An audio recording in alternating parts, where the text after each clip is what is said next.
Marine helicopter standing, and it will carry President Biden and Jill Biden away for a final time. Final time they're likely to have a ride on that. So it's a solemn moment. It's been welcomed in different ways. I have a memory of the 2009 inauguration when Barack Obama was taking over in the middle of the Great Recession for a president. George W. Bush was very unpopular at that point, and when the helicopter lifted up and went away, people cheered. There was a giant roar out on the mall because those people were happy to see him go. We would not expect that today because there's not a giant crowd out on the mall, but we will watch this ceremony, and it is interesting here to see the presidents chatting. Donald Trump leaning toward Joe Biden just a bit.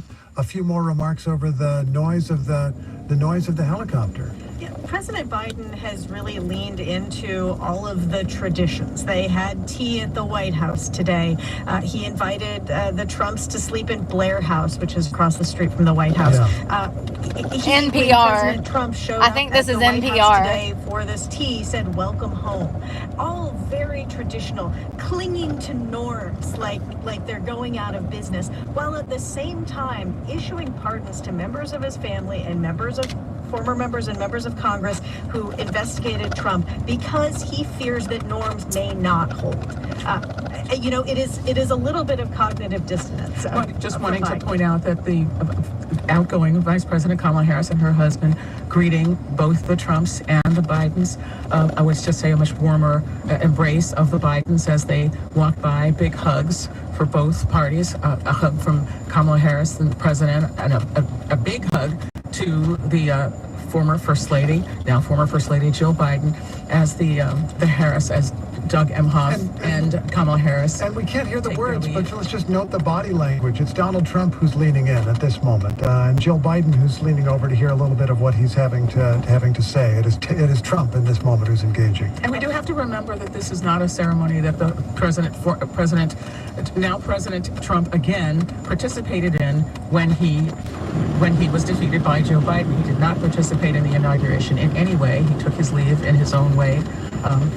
Went to Florida, but did not participate in this departure ceremony. Marine One 4 years ago flew out over the Capitol on the way off to leave as former President Trump was leaving office. He did not attend that inauguration and never did acknowledge that President Biden beat him in the previous election. And the presidents are beginning to walk. We're going to talk about the inauguration in a second. I'm checking my mailbox, and I figured I'd listen to what that's either NPR or BBC World News, either one. Both of them are liberal, leftist media. Just FYI. That's why they're speaking so highly of Joe Biden. It was supposed to be here, ain't it? First of all, my dates are all backwards. I missed my doctor's appointment. It's fine. I've already pre-planned how to fix it. I'm just going to walk in. President Biden and Joe Biden are now aboard Marine One, and President Trump and Melania Trump First Lady Trump have walked away. But certainly President Biden came into office ready to sign Screw this dang post office. Scam artist. Reverse some Trump-era policies. Now Trump is coming in with every intention. Freaking scam artist. As many Biden-era policies as he possibly can. This is as completely standard. This is one of the things brakes. that are normal about what's happening. And they issue a lot of executive orders, and most of them are to overturn the executive orders of the person they are replacing. Executive orders only exist as long as that person is in office. And the thing about when you issue dozens and dozens of executive orders, many of them are the equivalent of a press release or a statement. It is now the goal of the United States to do X. Now, other ones of them are important, like saying you want to end birthright citizenship. That's in the Constitution. That's going to be challenged. Yeah, we can talk about that in a second. Supreme Court for that. We'll see if they let him do that. But for the most part, executive orders are the first thing that a president can do by himself. He doesn't need Congress. And even that, I suppose we should note, has to be lawful. You mentioned the one executive order. They're getting on my nerves. I can't. They're so damn dumb, their brains are going to fall out. Lord have mercy. This is how we got into this damn situation. Stupid people. Yeah, it was really good. It took like an hour for everybody to get in the room. I kept fast forwarding. I waited till like 30 minutes after I knew I started, and then I went to go find a live feed on YouTube. Over half of the feed, I said, Lord have mercy, which is cool. Something that I noted was, did y'all notice how much taller Barron Trump was than everybody else? Like, he was literally towering over everybody around him. You could pick him, you could see him across the room because he was 1.5 feet taller than everybody else. I was like, Jesus, that boy is like Jack the Beanstalk, ain't he? Lord. It was so good. So good. I mean, it actually put me in a better mood. I said, well, Trump can bring me out of my PMS. Give me some hope. Give me some hope, honey. He did really well. He talked about declaring a state of emergency, shutting the border down immediately, starting to deport, ending certain policies. I can't look at my paper because I'm driving right now, so I'm just speaking off the top of my head what I can remember. He said he wanted to refocus on our military, and I agree with that. He said he was going to reinstate some of the officers that were, I guess, their jobs. They lost their jobs because they refused to get the jab. Remember that?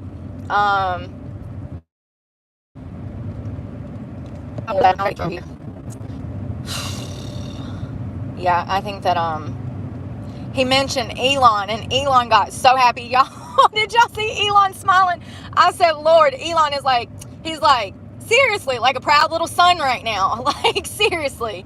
I don't know. I guess I see the dynamic a little different than most people might. They're not trying to take over the world. They're trying to save it. And I'm glad that we have them in there because they're going to do it. We are watching history being made right now. And, you know, it was a little emotional for me, honestly. It's like, y'all, I'm so sick of this shit. This is why I don't be going live anymore. This is why y'all don't never... Yeah, he definitely gave me a lot of hope.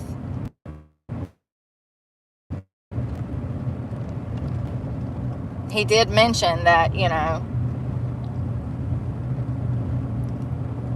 he mentioned a lot, but he did mention, you know, that we need to refocus on you know, men and women when it comes to genders in this country. We've got to protect women and children.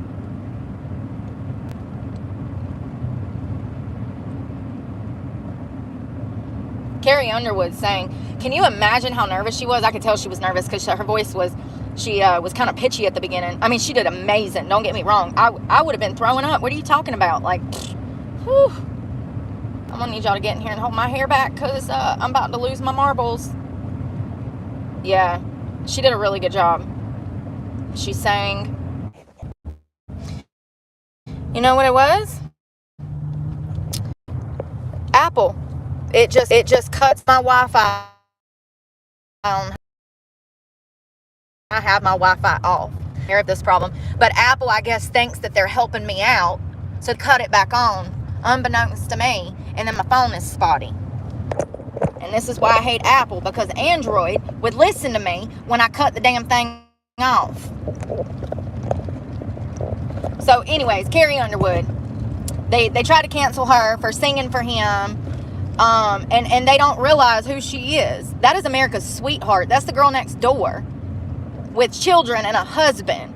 What exactly did you think she was going to vote for? I mean, if you think for a moment that she didn't vote for Trump, you're crazy. She absolutely voted for Trump. Absolutely. The whole family did, I bet you. That's the girl next door, America's country sweetheart. It's like people sometimes, I don't know. I'm sorry that Beyonce can be bought off, But Carrie Underwood can't, because she has morals and values. See, that's how that works. So, yeah. How much was Beyonce paid to rep for damn Kamala Harris? $5 million?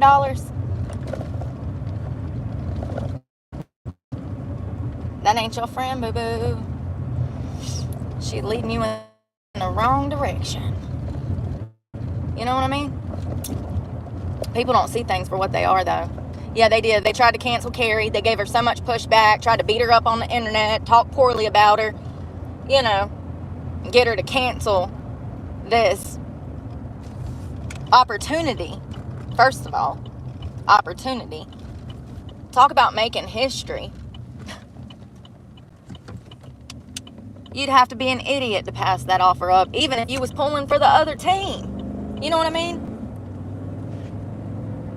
You'd have to be an idiot to pass that opportunity up. Plain and simple.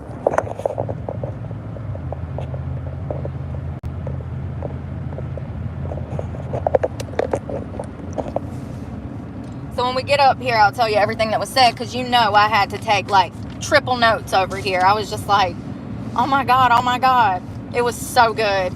So, so good. 10 out of 10 experience.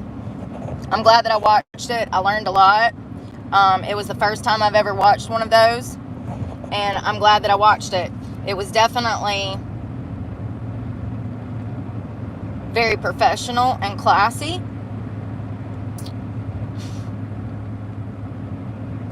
Very professional and classy. Everybody looked beautiful. Everybody was there. Trump Jr. Who else did I see? You know, I was looking for Melania. I didn't see her. She probably was in there. I didn't watch a lot of the people piling into the room. I skipped ahead to the woman that spoke before Trump, and then Trump spoke, and then there was another guy that spoke, and then some preacher, and there were several people that spoke.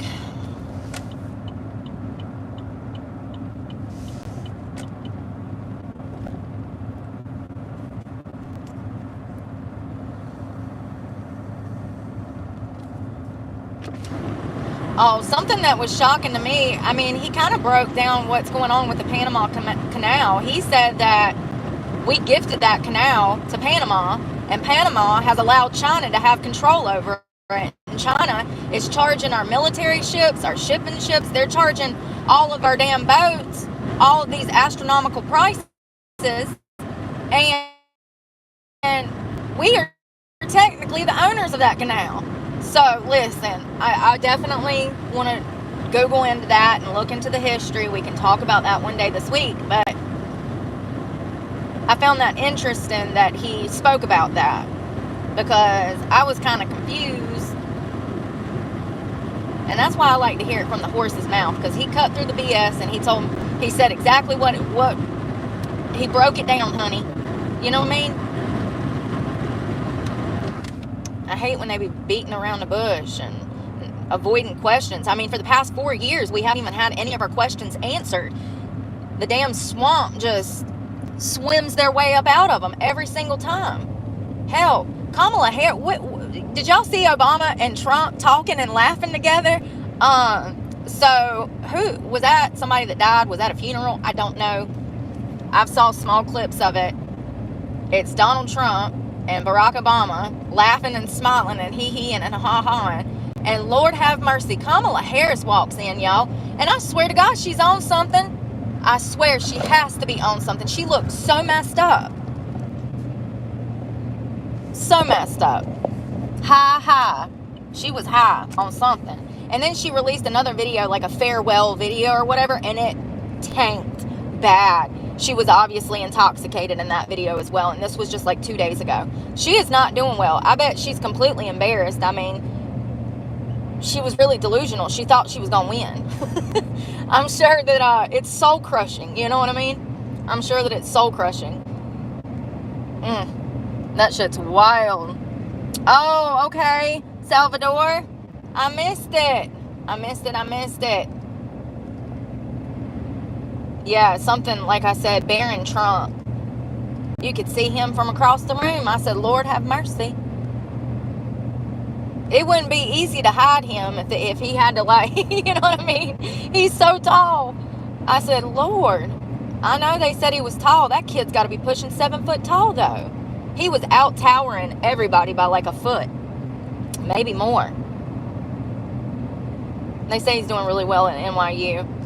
And Melania said that she has already started shipping stuff to the White House. She had furniture packed. She said that she was so ready to go all in this time, in this election, and that she had her, that she was going to support her husband 100% and be in the White House and be an active participant in rebuilding this country. And so I'm glad to hear that. She said that they asked her, she did a private interview, ABC or somebody, I don't know, but it was released last week. She said that, when Trump was elected the first time, she didn't have the public support or respect.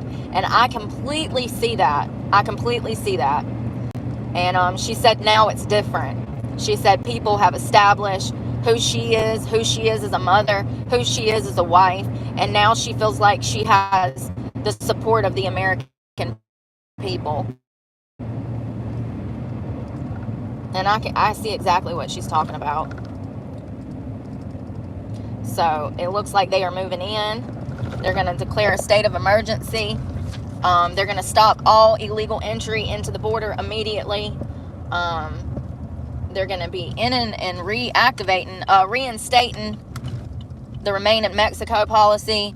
And they're going to end catch and release.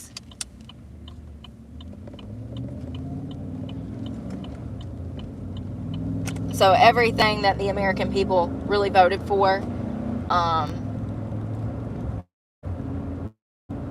is in action as of today. And it's MLK Day. Y'all,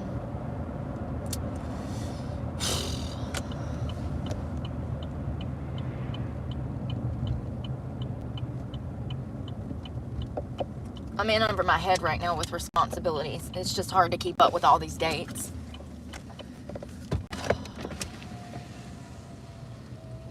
All right, let me see my favorite. Oh, yeah, that's what he said. So Trump says, yes, we're sending rockets into space, and we're going to Mars. And Elon's sitting over in the crowd, and they pan over to Elon, and he just starts cheesing. You can notice he's lost weight. He looks better. He needed to lose some weight, okay? We need him around to fight the good fight. And he was pushing it. He wasn't the healthiest weight. And so good for him losing some weight. I don't know if I agree with taking drugs like that, but whatever. He says it's working for him. So, different strokes for different folks.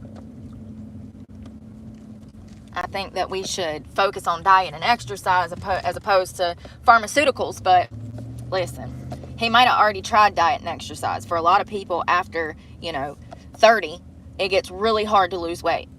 So sometimes they need extra help. Different strokes for different folks. And I keep eating cake like I was 2 weeks ago, and I might have to get me some damn Ozempic.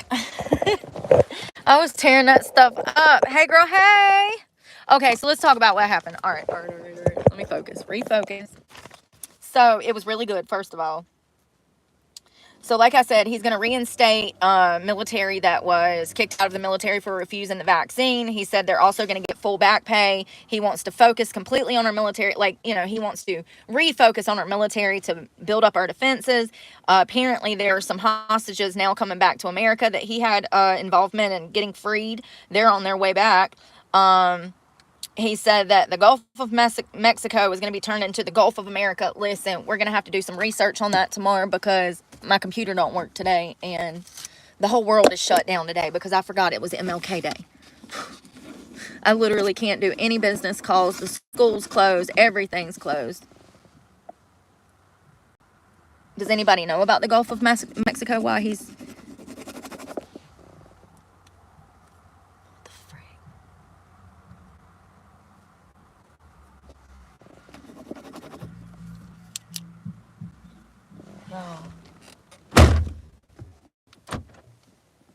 Somebody's out here playing music. I'm sorry. I'm just trying to pay attention to my surroundings. Somebody's out here playing some weird ass music.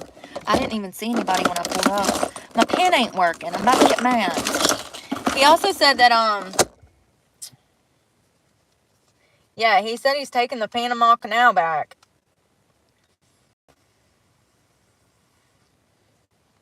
Yeah, he said our Navy ships and all of our ships are being charged to go through that canal by China. He said that China has control of the canal. So he kind of explained why he felt entitled to this canal. Now, if his here's what I'm saying. If his story is true, and there's any, and I'm not doubting it, I just ain't had a chance to Google it. If his story is true, and we gave that canal to Panama, and Panama handed it to China, absolutely not. Absolutely not. Sorry, we about to become Indian givers and take this shit back because China is our enemy.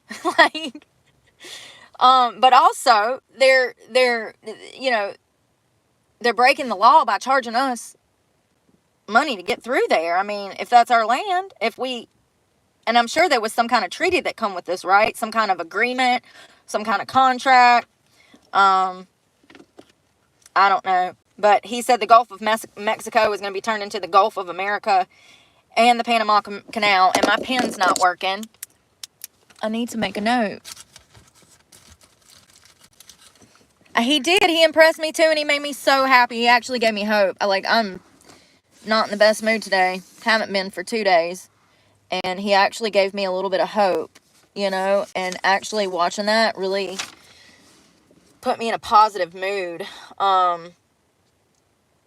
They really spoke about unity today, about everybody coming together, about remembering Dr. Martin Luther King's dream for us all. And Trump stated that he's going to make that dream come true, and he is. And they really talked about MLK. I heard 3 or 4 times different people brought up MLK and the importance of having this day on this day, Trump getting sworn in on this day. And yeah, it was really beautiful. And Carrie did a wonderful job. Like I said, I'm sure she was nervous. And then all of the backlash she's gotten, they're trying to cancel her. But I had some questions. When did we give it to Panama? What president gave it to Panama? And what year? Does anybody know? Yeah, they're going to rehire the soldiers that were military. They lost their job because they refused to get the vaccine, is what he said. And he said they're going to give them full back pay for 50 years. I wonder what president gave control of it to Panama, though. That's what I'm wondering. I wish I could Google right now. I wonder what president gave complete control to Panama. And then I wonder when China started running it.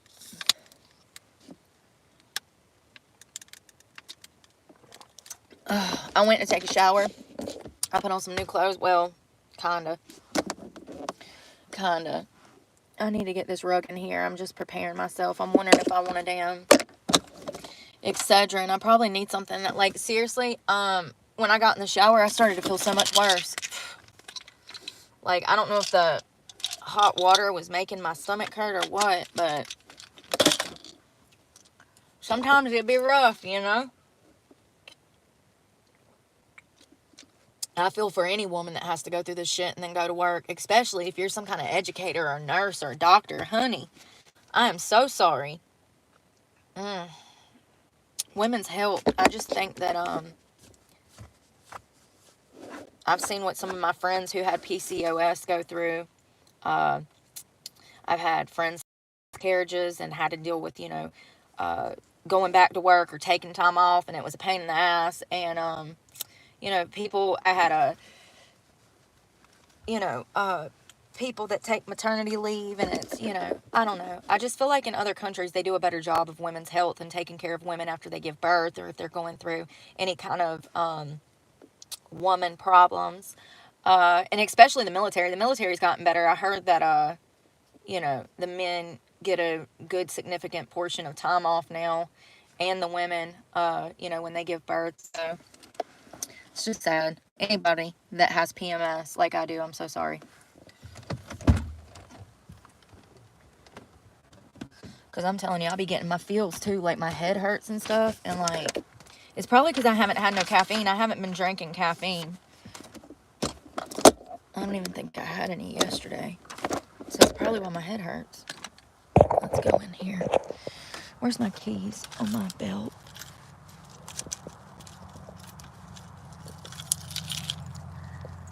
That was so funny. Elon was over there blushing and smiling like a proud son. I said, Lord. I said, he got so excited when Trump mentioned him and said that we were going to Mars. He was so damn excited. Elon's like a little kid. He is. He got so excited about the mention of Mars, you know? He's stoked, man. He can't wait. I mean, hell though, if we fake the moon landing, then that means that our biggest chance is actually Elon to get, you know, somewhere up there, out there. And we've been to the moon since then, but you know what I mean. So I'm wondering if I just want to throw this rug in the floor. I think that's what I'm about to do, y'all. I'm too tired for all this.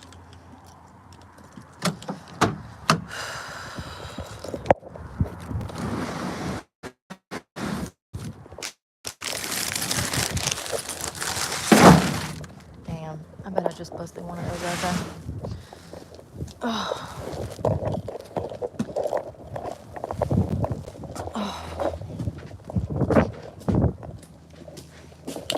It's like 20 degrees today, so it's not the best day to damn be out here in this shit.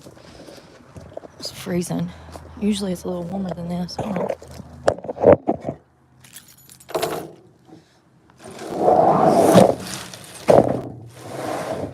Flip that back over. Damn it. Everything's off the back except for the water now. And I don't think I need anything else out of there. I do need to make sure I don't have anything I need to put in there. I guess not. Damn it. Oh, my window thing's coming off. Oh.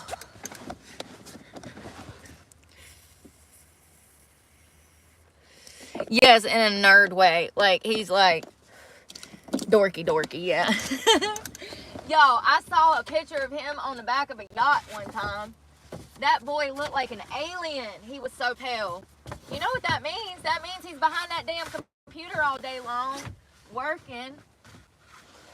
White as hell. I said, God, he's fluorescent. He was. You know, he don't never see the damn sun. All right, well, the building looks good. I don't know if you've seen the progress that I made this weekend.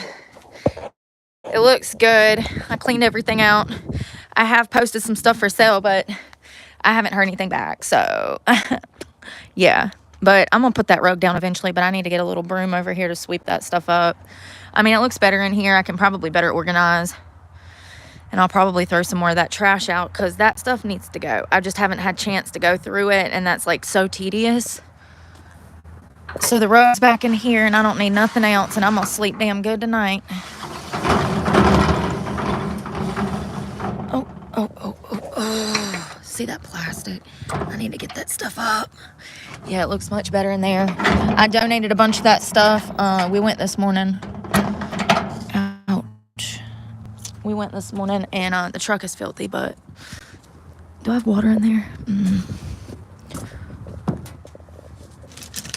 Damn it. My little dinosaur arms. I want that frozen one. Oh. Okay, car is a mess. I needed to clean the car, but, you know, I ain't had time.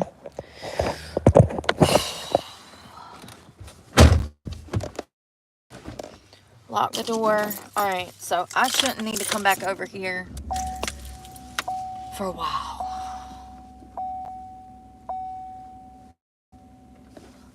Hell, I was looking at the weather. It's going to warm up in Jacksonville next week. It's going to be in the damn 70s. I got to stay for school for at least now. And also, I don't know. I don't know. This shirt's getting on my nerves. Sorry. I got a spaghetti strap on underneath here, and it's like the thing. Damn cord. I don't know. Stay till I finish getting enrolled, get my books and my computer. I'm getting annoyed because they're wanting me to send in some paperwork. Will I go to do it? It won't let me into the system. Then I call and they're like, oh, we're closed today. Well, y'all just sent me a text message at damn 10 a.m. No shit. Today, swear. Well, you said to go do this. I'm trying to do this, and I need your damn help. And it's been an extremely long time since I've been in school, so I need some guidance, you know?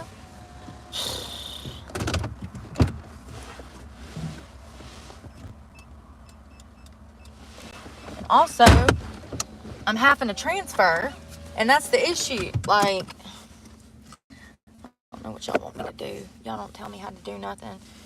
I mean, they've been helpful. The college has. I'm not talking about the college. I'm talking about RDS, which is the residency department. Whole different department. Whole different issue.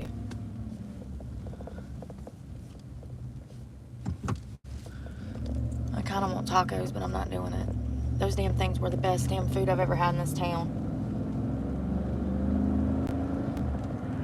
So much missed opportunity here because people are so set in their ways. Every time we get a good restaurant, it goes out of business within a few couple of months because people don't eat there because these old people like to go eat egg salad and damn grilled chicken breast over at the Olympic or Fuzzy's Barbecue, you know. They don't eat tacos around here very often. Well, El Cabo has done well in Walnut Cove. But that is because of the younger generation. You go in there, it's a bunch of damn 25 and 35-year-olds.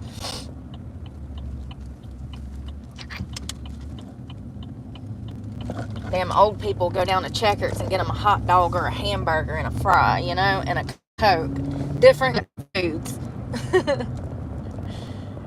Yeah, I'm more of a taco, birria, any kind of Mexican food. Any Mexican food I love. I grew up on that stuff. I think we probably went to go eat Mexican like once a week.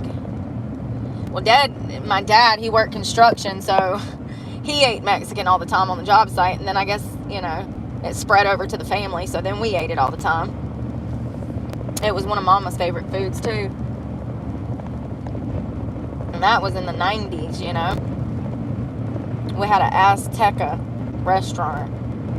And a La Fiesta. I think that's still there. Good food. They're both in Burlington and Graham. Good food.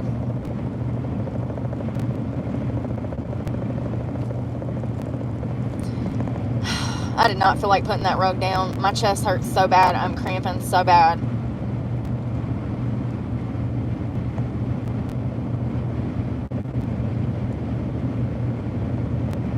If I had to work a job right now where I had to take care of somebody else, I would be so screwed.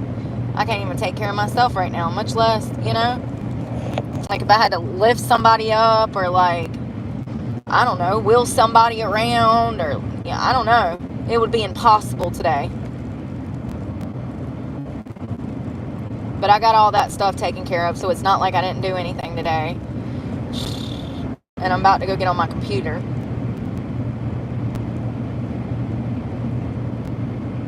I emptied that truck bed, separated the trash. I kept debating on whether or not I wanted to donate that stuff. I donated most all of it except for trash.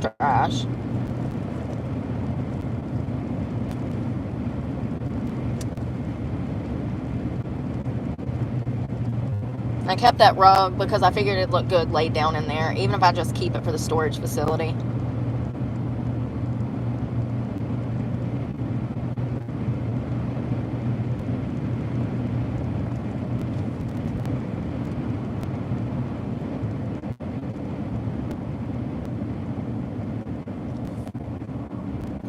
I wonder if we'll notice things getting cheaper or not, you know? Like, I wonder if we're going to see things get cheaper or if it's going to take a while. I think that gas might come down, but, like,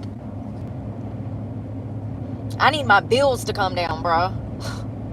Like, gas too, like, it'll help. That'll be a little relief. I mean, hell, paying 60, 70 to fill up is a lot better than damn 80, 90, 100, 125. I remember do y'all remember when gas was like $4 a gallon? Didn't it get up there? I know I ain't tripping. I feel like it was like $3.80 at some point. I don't know. I'll have to Google that shit too, because I done forgot. It was so traumatic, I forgot the exact price. I just remember that it was astronomical and ridiculous for a gallon of damn gas. Like, we ain't got it right here on our own soil. I mean, it's just preposterous to think that we would shut that damn pipeline down, but that's the first thing he damn did. Crooked son of a bitch.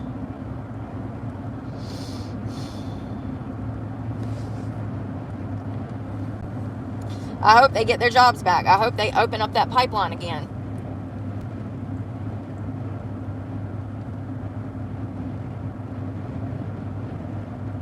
Never ceases to amaze me how stupid people can be. Until his damn dying day, he went out pardoning people and releasing criminals out of jail. Child killers, women killers, bank robbers. Lord have mercy. Well, one thing's for sure. At least for the next 4 years, we can breathe. We gotta worry about damn World War III getting started.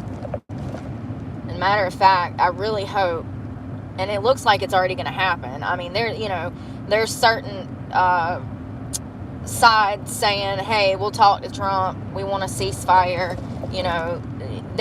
Nobody wants to be fighting anymore. Everybody's done fighting. Everybody wants to talk to Mr. Trump so they can figure this crap out.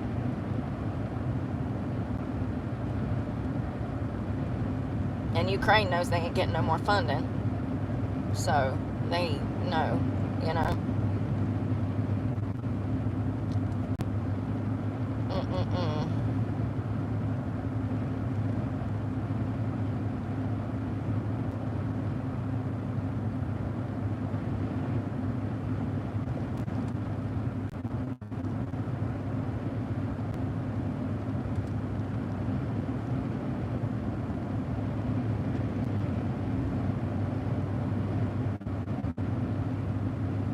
Y'all see all those damn job talks popping up? I don't know what to call them. They're like job shorts here on YouTube. Have y'all noticed that? I've seen there was like 4 on my For You page this morning. And what it is it's a compilation of people in 2025, just this month in January, talking about how they can't find work and how they were laid off and how they done put in hundreds of applications and can't find work. And I'm just like, whoa. No. Listen, I'm going to stitch some of them eventually. But it's unfortunate. This is why we have to vote better and I don't know, have our expectations based in reality. I don't know. Like, things got so out of control with DEI. Education is pretty much worthless, And, you either got too much experience or not enough. You're damned if you do, you're damned if you don't. It's just sad. I feel bad for people. And this is why I've been talking about layoffs for a year. This is why I was talking about my issues with the job market for a year. I just feel bad for anybody that took out student loans and worked so hard to get a master's or a bachelor's or even an associate's, and then to have your hopes and dreams kind of stolen from you because all of these companies don't know what they're doing anymore. Something that was telling to me is the amount of people on those videos that were talking about how they just get ghosted by these companies. Yeah, it's a whole different world, y'all. Man, back in the day, you could just walk in somewhere and be like, hey, are you hiring? Half the time, they'd do a damn interview right on the spot. They'd be like, oh, okay, have you worked in the restaurant business before? The manager would come out and talk to you. You worked in the restaurant business before? You ever worked at a Longhorn? I'd be like, no. I can. I've worked with wine and beer before, you know. They're like, oh, okay, well, leave your name and number, and we'll get somebody to call you. And sure enough, somebody call you and be like, hey, you want to come in and start? We'll have to train you. You'll have to do training for a week and learn the menu, and then you'll have a test to make sure you know the menu. It's that easy to get a job back in the day. That easy. You could do that pretty much anywhere. Hell, my mama took me into LabCorp when I was like 17 years old and tried to get me on at LabCorp, you know, and they accepted me for a job interview. So, you know, it was a different world back then. That would have been 2005-ish, because I graduated at 04. I was 16, so it would have been like 2005-ish, something like that. And yeah, I got one job for an insurance company, and they were training me in how to sell insurance. Y'all, that was too much computer stuff for me, honey. Too much computer stuff for me. I don't think I made it 2 weeks. Too much. And I was training with one person one-on-one, so it would have been a wonderful opportunity for me if I would have had enough education to understand the computer program and everything that I would have been doing. It was too much. I'm just being honest. I was in over my head. It was a great opportunity. I mean, if I could have learned that trade and learned to sell insurance and operate those systems and learned the ins and outs, good money. Good money. But that's how it was back in the day. People would give you an opportunity, and opportunities are few, far, and in between nowadays. And I feel like, you know, these programs that we've implemented have hurt us more than they have helped us by far. And it's sad to see people struggling, especially, you know, the youth. They're supposed to be like running around with stars in their eyes right now, you know, looking towards the future. But in an economy like this, it's hard for them to do that when they can't even stand on their own feet. I know what that feels like. That's one thing that I can relate to the young generation, the ones that are financially struggling, and, you know, they don't want to live at home, but they have to live at home. And, you know, I get it. Be grateful, though. Take that time with your parents, because you don't know how long they ever gonna be here. Make new memories while you can. I would love to go home and live with my mama again. I don't know, maybe not.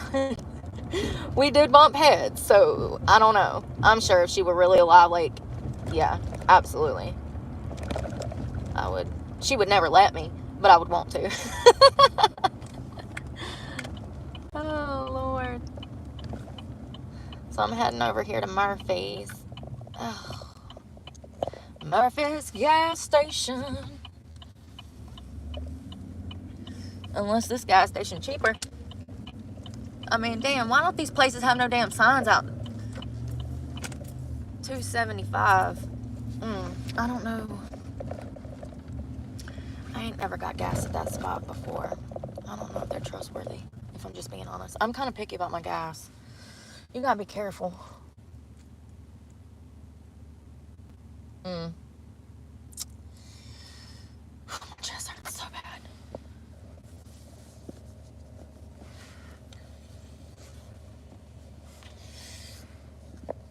I know that his speech was good. Everybody that spoke did a really good job, and Carrie Underwood, she's amazing. I could tell she was nervous, but who wouldn't be, bruh?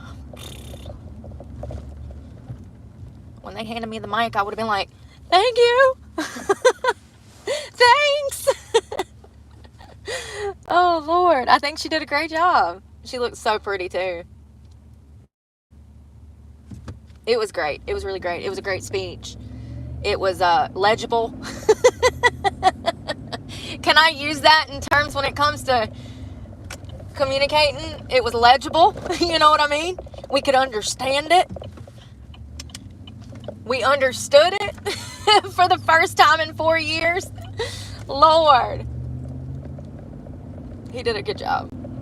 I mean, and the man is, what, like almost 70? So, yeah. He's not the youngest buttercup anymore, okay? He's getting on up there. And I'm just glad that Melania takes care of him. For real, for real. And it looks like he's taking better care of himself, too. And we know Elon is, so hopefully they'll be around. I think that that Doge is a great idea to get people to volunteer their time. Some of the most elitist, smartest people in our country. I think that's smart. We needed a program like that. We need something like that because we just don't have many brilliant people rolling around like we used to back in the day. Geniuses are few, far, and in between, it feels like these days, you know? We need to refocus on how this country was built.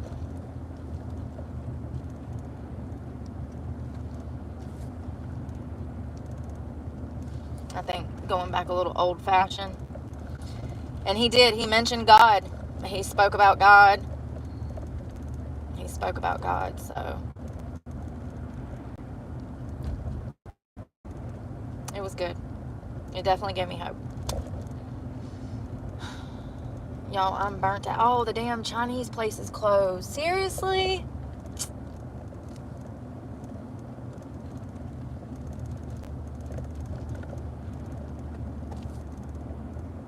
I done pretty much ate all that sub.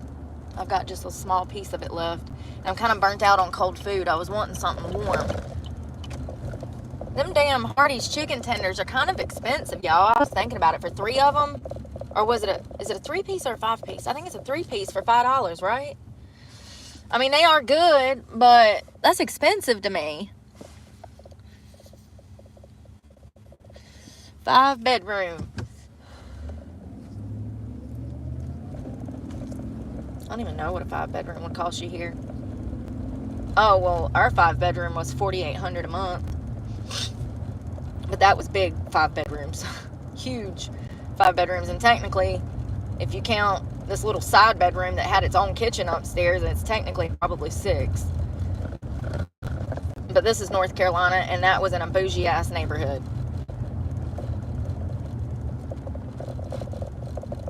And there was also other amenities in the house. 3-car garage. What else? Backyard. That's what you're paying for now. A freaking yard. They don't even have yards. They'd be selling houses without yards nowadays. I don't understand, bruh. Like, I don't understand that at all. That defeats the whole damn purpose. If it ain't got no land, I can't stand. You know what I mean? Them houses in Charlotte were uncomfortably short, like snug. There you go. That's what I'm looking for. Uncomfortably snug together. I mean, you could hear the kids crying through the walls type thing. You know what I mean? It's just a bit much. Like, if I knew it was like that, I would have just moved into an apartment. Had the neighbor tap dance all night long while I'm trying to sleep. Oh. You hear that? That's that damn thing.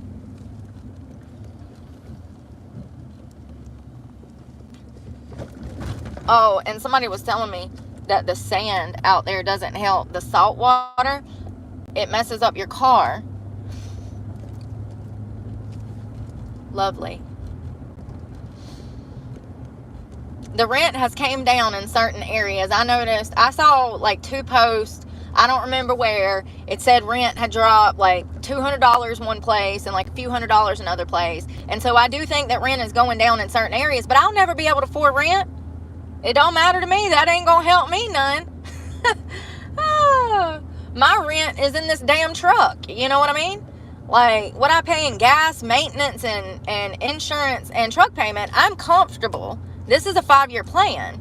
You know, that's not the problem. My problem is this damn economy, not being able to find a damn job. Nobody wanting to hire me because I'm a felon. You know, that's my problem. And I'm aware of that. My criminal record is the biggest problem I have holding me back right now. That's the truth. Sucks. I don't know. Maybe. I don't know. I mean, Trump's a felon now. Who's to say he won't implement some kind of damn initiative for business owners to hire felons? I don't know. I don't know. We'll see what happens. You can never be too sure. Something needs to change. I know that. I got too much damn work ethic to be stressed out like this when all I want to do is work. I was thinking the other day how I miss waiting tables. I was like, damn, I want to wait some tables. Like, so bad. Like, you know how exciting it would be for me to go to work every day and be able to make instant cash tips and be able to meet people in the community and help them? It's my favorite thing to do. Literally. Cook and wait on people. I love to be accommodating. I love to help others. It's a damn job. I mean, it's a damn shame when I can't find a job in the industry. I can't even volunteer at the Red Cross, honey. Ooh. Crazy times we live in. Yeah, that's what I need help with. Work.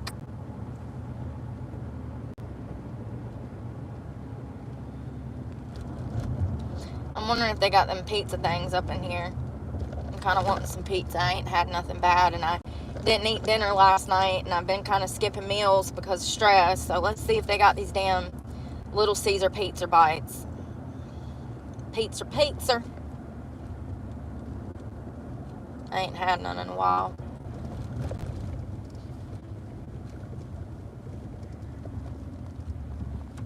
I wonder if they got any new promotional stuff. We'll just walk inside.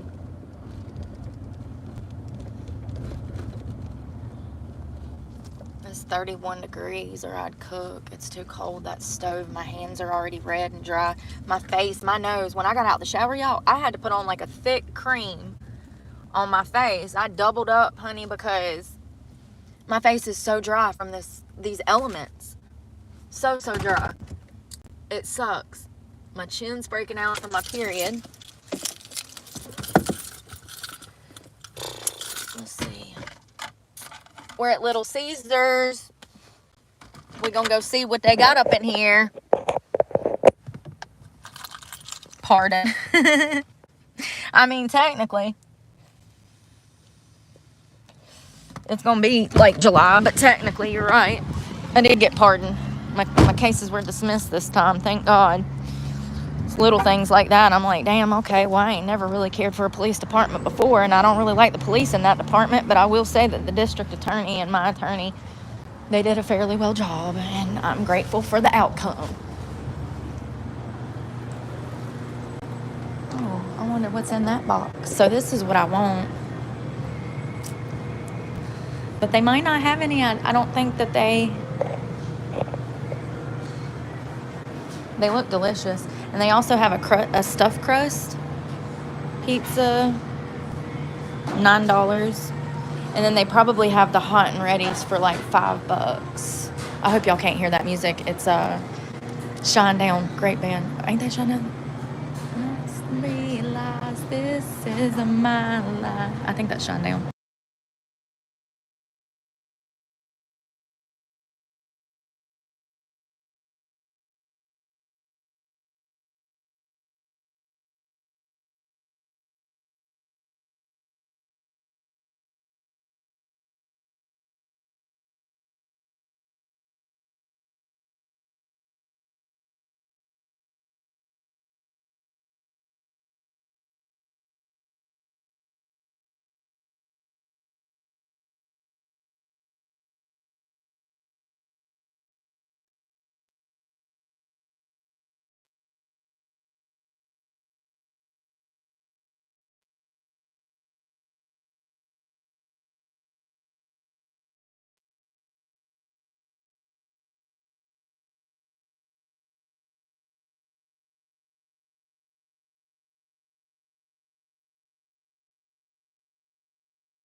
How is this cheaper than buying something to cook? I don't know, but it is. So, honestly,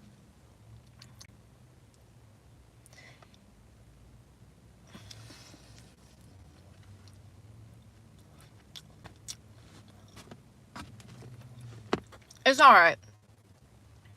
It is cheap. It tastes a little cheap. A lot of cheap, actually.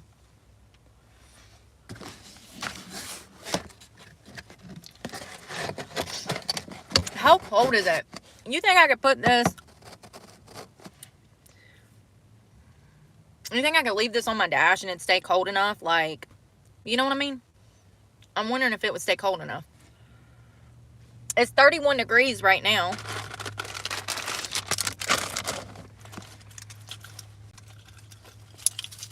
So I don't know if it would stay cold enough.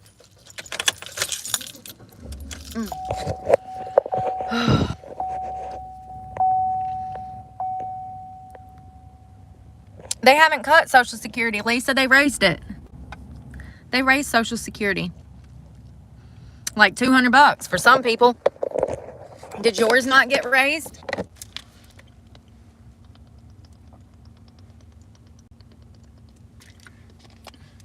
Yeah, it will be plenty of cold tonight. Yeah, that's what I was thinking.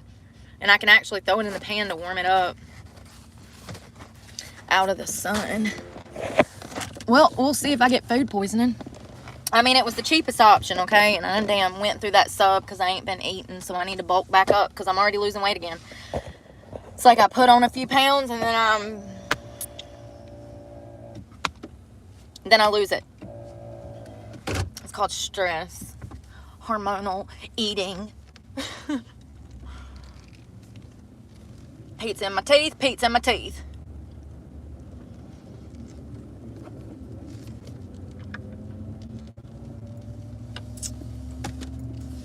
Yeah, I just want to say that the residency department is a pain in the ass, okay?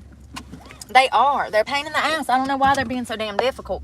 Every time I got to deal with them, no matter what damn state I'm in, they're just a pain in the ass. I guess it's probably for everybody, right? It's like, what is the problem? I've had the same damn address for 20-something years. What is the problem?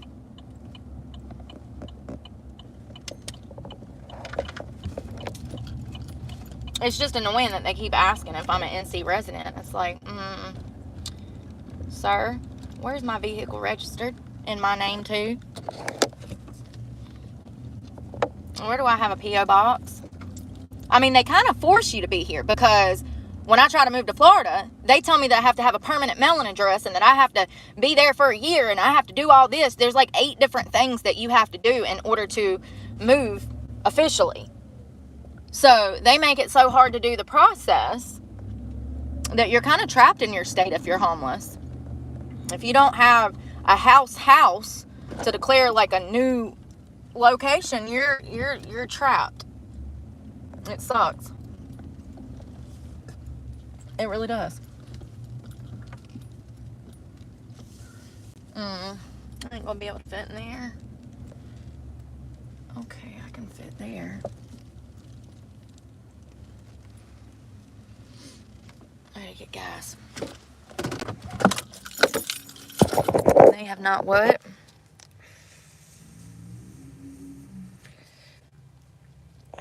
Yeah, they did raise Social Security. So, Paul, sorry you're misinformed. They did raise Social Security. I know like 6 or 7 people that got an additional $100 to $200. One person got like $77. Another person I know got like $120 extra. Most of the people that I talked to, it was right at $100 to $120, $150, I do believe. But like I said, one person got $77. Yeah, they raised it. They done that weeks ago. Because I started asking elderly people that I know in the community, hey, did your Social Security get increased? Everybody said yeah. Everybody.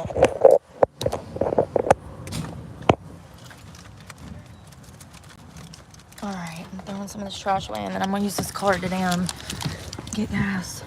Oh, shit. everywhere.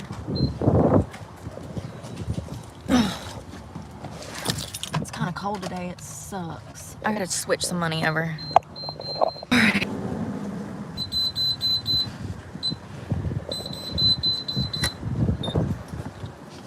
Card. I got really close to the pump. Oops.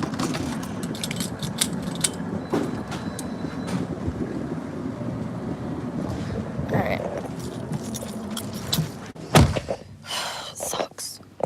Damn cold weather. Going through gas.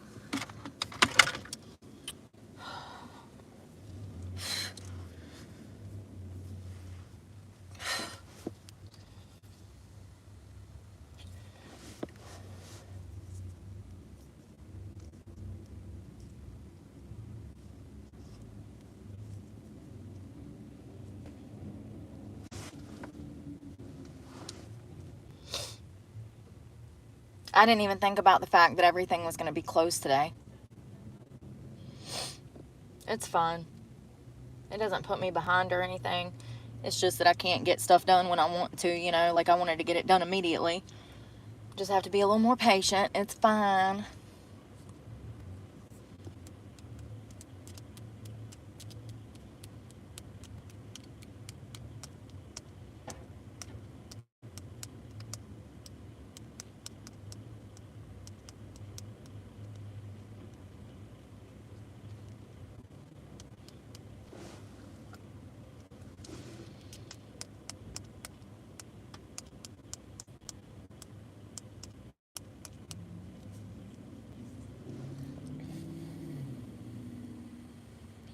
Yep.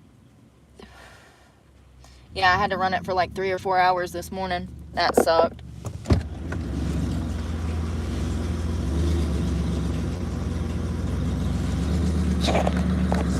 Damn it. Oh. I'm gonna stop it on 50 because that's about all I can afford right now. It'll leave me with like $10 to eat.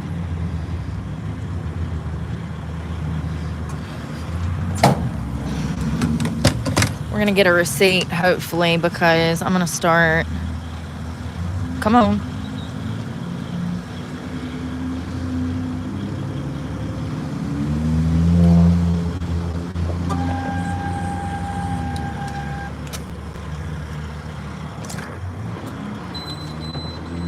Damn, it was $2.79 here. I should have got it at the other damn store. It was $2.75 over there. Lord, I can't win, can I? I'm so tired. Like, I'm not even exaggerating. I just feel lethargic, run down, sore, nauseated. I'm keeping these from now on so that I can figure out what the hell to do. Oh. I mean, what do you do in a world where you can't afford rent? But sometimes you make enough money to get by to afford gas so that you can stay out of everybody's way. I mean, I don't know what they want from me. We'll see what the tax people say.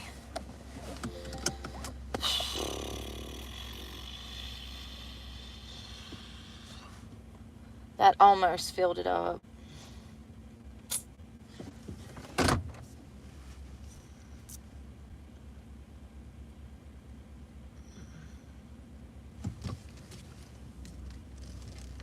Hell, if it went down to $2, that would help me out tremendously. That would probably help me save a few $100s a month.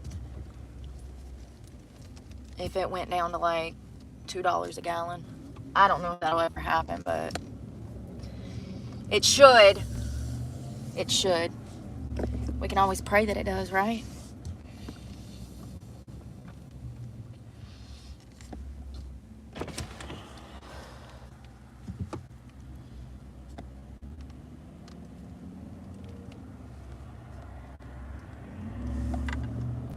So I got pizza so I can go up to the mountain. I don't have to come back out till tomorrow afternoon.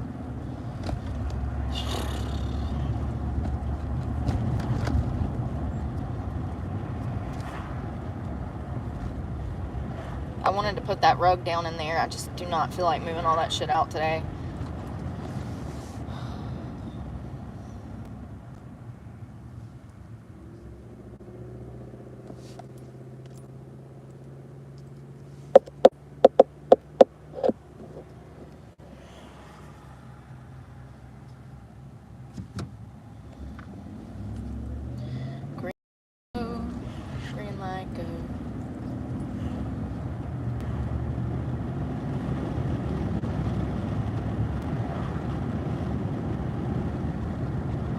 Yeah, it's going to be cold tonight.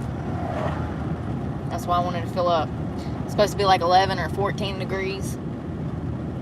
So I'm going to have to bundle up. I'll probably put on 2 or 3 pairs of baggy pants, 2 or 3 pairs of socks. I got my sleeping bag, but that's only like a 20 below, so, or it might be a 30 below, I don't remember. I just know that if it gets below 20 degrees, it starts to not work. So you have to put more layers on. And I got new thermals, so that's good. Sweatpants, socks, I got everything. I even got a beanie. I'll probably wear that, put my hair up in a bun, and then put the Carhartt over my ears. And sometimes I just sleep with my damn head under the blanket, under the damn comforter, the sleeping bag. And I guess my hot-ass breath keeps me warm. I don't know. I don't know. I be falling asleep on that NyQuil, honey. It'd be like, knocking me out. So, all I know is I wake up, and it's usually, you know, depending on when I went to bed, somewhere between 2 and 5, I wake up naturally, and I immediately cut on the truck. Because sometimes my little toes be cold. It's okay. It didn't bother me until I woke up. You know what I mean? So it's not like I've gotten any frostbite or anything. But I'm sure if it dropped down into the damn negatives, that would be dangerous. Absolutely. Even if it got down to like 5 degrees, even just like, yeah, if it got down to like 5 degrees or something, I would definitely have to run the truck all night long. It would be impossible if it dropped any more than like 14. And like I said, that one night it got down to like 11.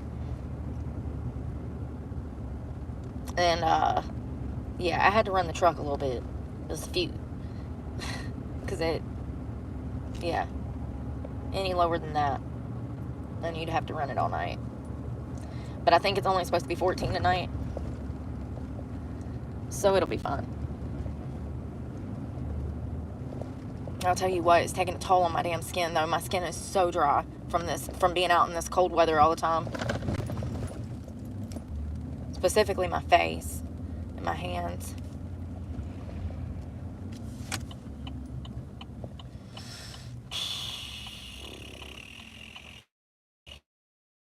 It's literally their job, so don't feel bad. We're hooking up the Wi-Fi, Barry. I'm at the library, babe. One of my favorite places to be. And they look closed, but I'm sure the Wi-Fi is working because I see other cars here.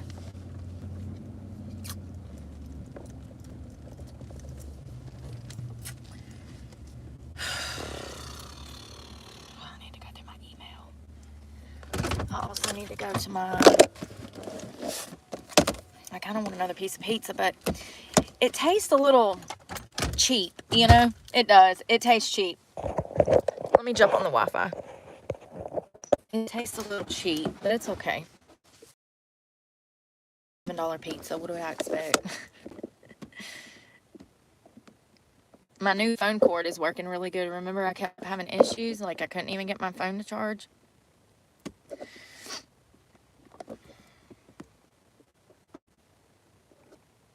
Hey. What is this? Oh. Yeah, I know.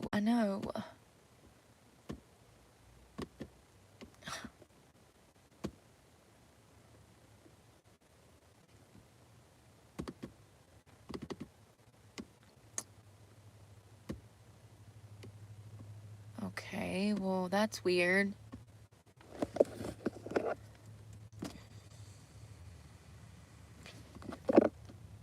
I'm trying to click on this ZipRecruiter thing, and my computer is giving me a warning telling me that it's unsafe. What?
So they sent me a notification at 7:15 this morning.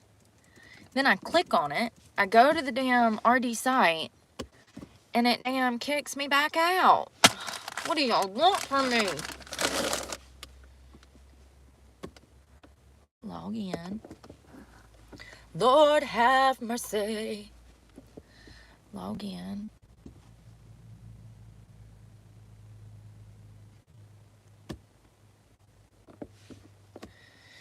Now it's working. It must be damn the Wi-Fi, y'all. It must have been the Wi-Fi, because now it's working. Yes. Okay.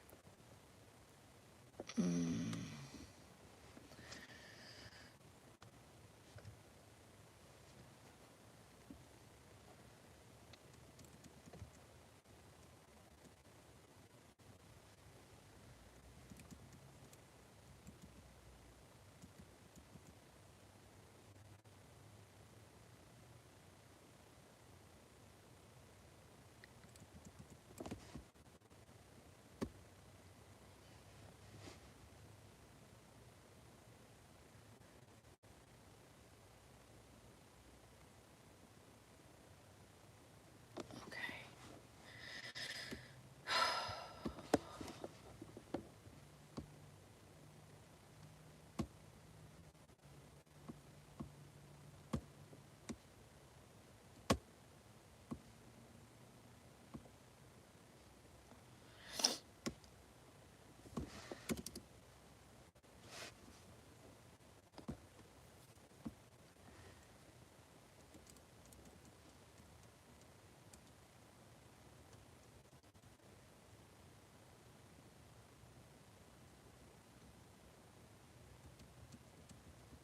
So my Pell Grant is $7,390.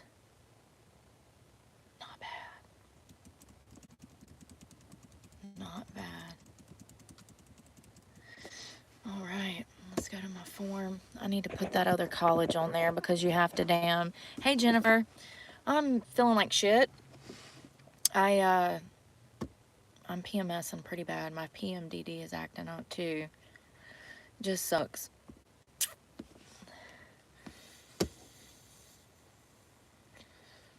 But I think that I need to like get this finished what I can today. It'll make me feel better. I got the truck bed cleaned out. I got the rug in storage. I paid a bill. I filled the gas tank up. I got me some food. I'm just gonna let me in. Oh Lord, here we go with this shit. Damn passwords.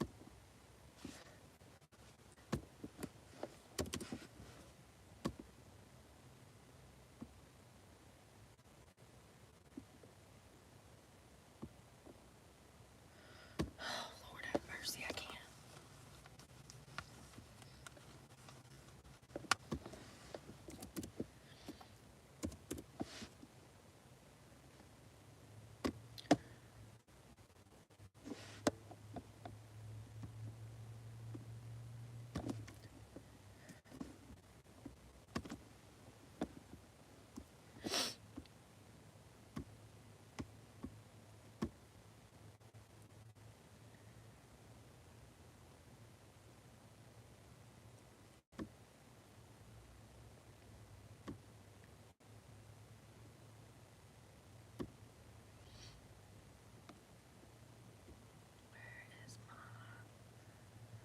Primary. They were supposed to be sending me a confirmation email. I don't see it.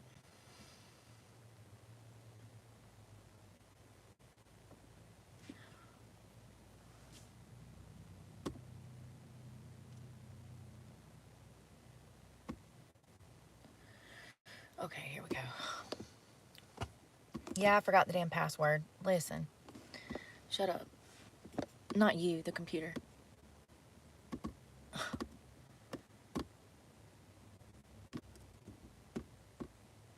Damn it.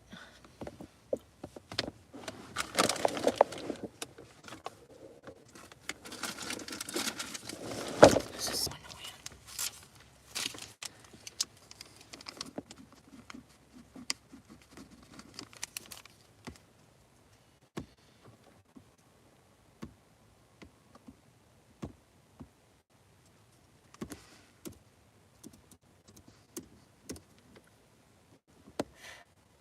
Usually my computer remembers that stuff, but also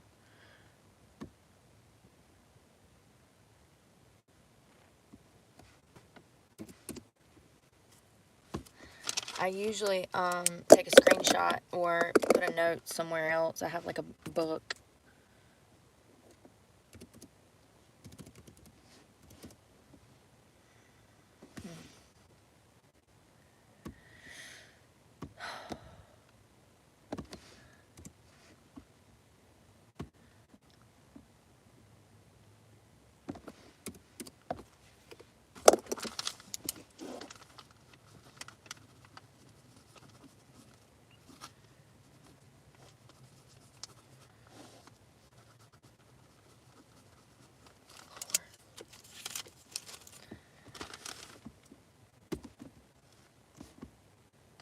I need to add my community college to my list of schools.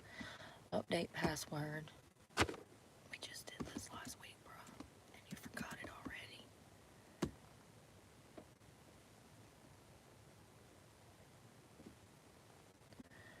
What the frick is this?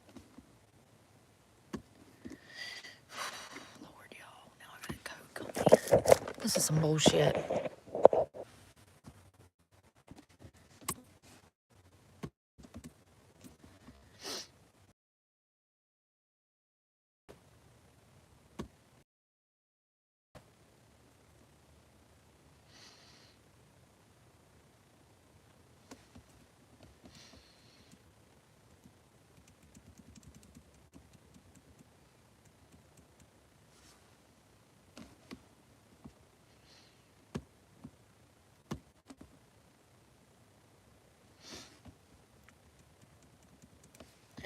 So I just verified my phone number and email. I guess they needed to do that.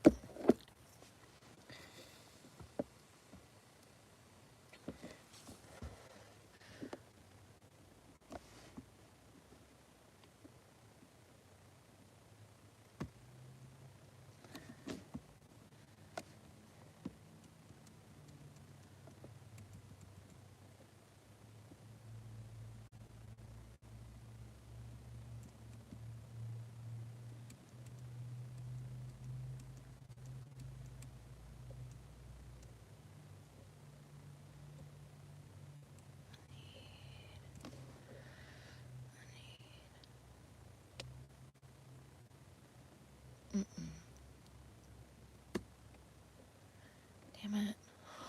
What is this shit doing this?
So it looks like President Theodore Roosevelt oversaw the I don't know what to call it. He's the one that handed over the Panama Canal. It looks like it took place back in September 7th, 1977. It took 6 months for the Senate to vote on it. The second, called the Panama Canal Treaty, stated that the Panama Canal Zone would cease to exist on October 1st of 1979, and the canal itself would be turned over to the Panamanians on December 31st of 1999. These two treaties were both signed on September 7th of 1977.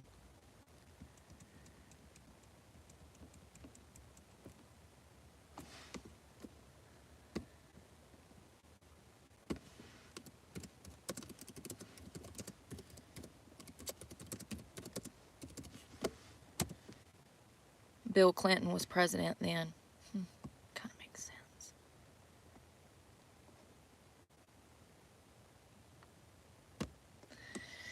Interesting.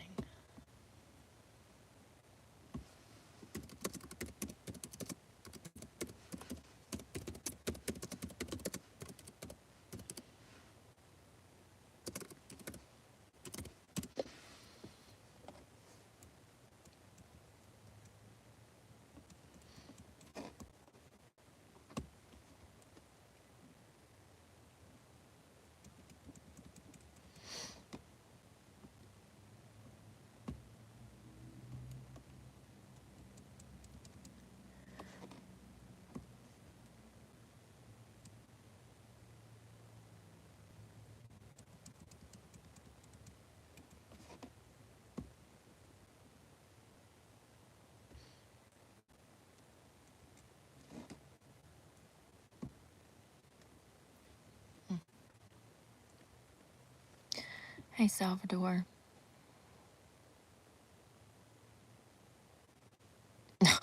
Lord. That's crazy, Jimmy Carter. Isn't he the one that just passed away this past week? Didn't he pass away? I wonder where the sauce bag is. I ain't even seen that.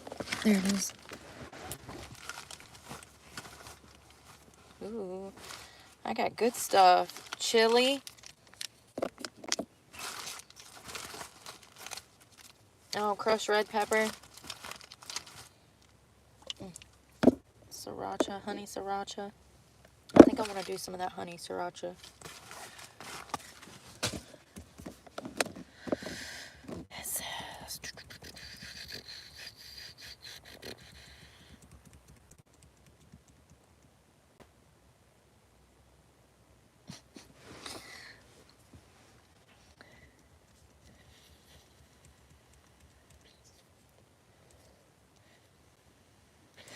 Hold on, let me see how much money we're losing.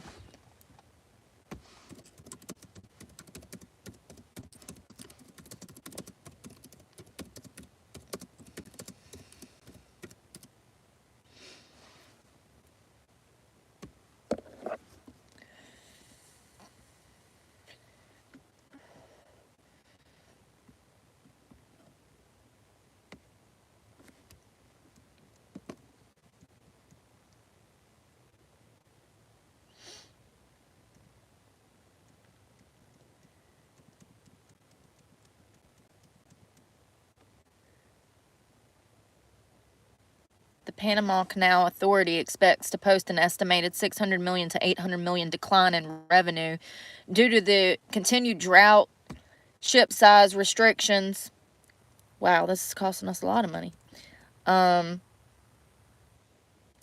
What else? Ship size restrictions and falling quantity of daily passage.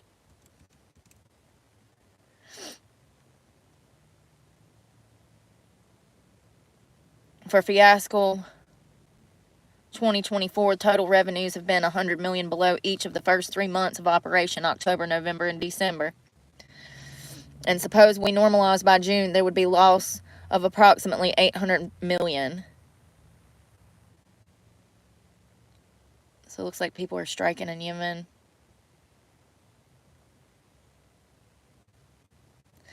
And passage through there is down 40%.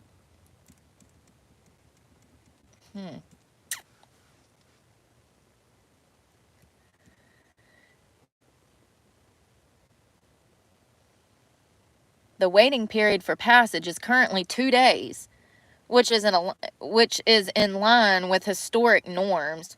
Thanks to the drought, daily passages are now restricted to 24, well below the normal 36, and this will remain in place till at least April and beginning of the rainy season.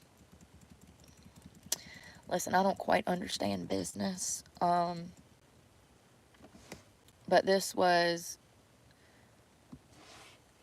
posted last year. I need pizza. Why are you... That's not the real Salvador. Damn. Ain't that a shame, y'all? Another fake account. How many is that this week? Seriously. I want pizza. How many fake accounts is that this week?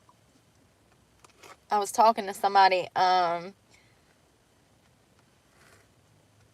an email, and I was like, you know...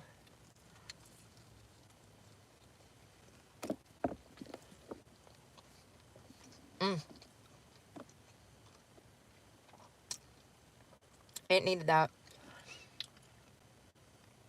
I said that's quite comical.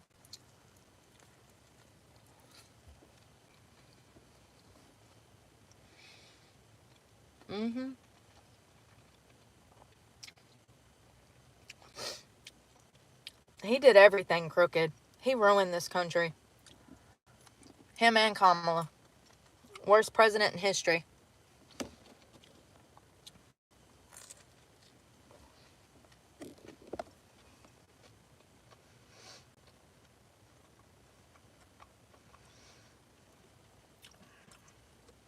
Worst president in history. They took a poll on that. I've seen several.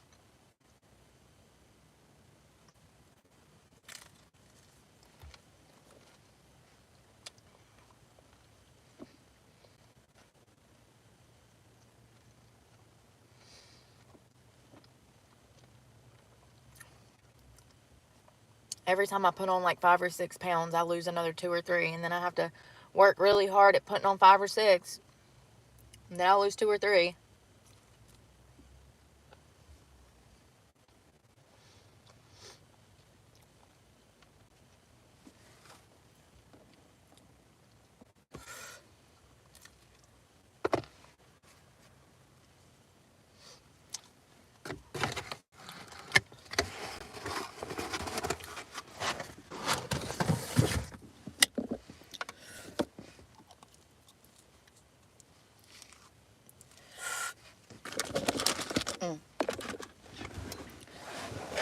Ouch.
I don't quite understand these tariffs, but Says a regular vessel will have to pay $12,000 starting January 1st to reserve the right of passage through the canal.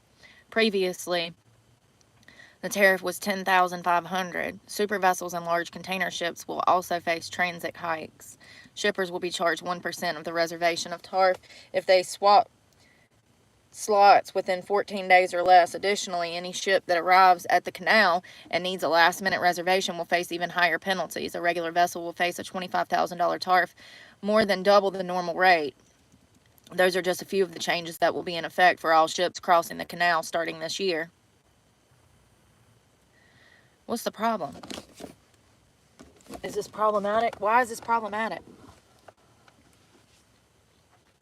I don't understand. I mean, it could spike products, right? It can make products go up.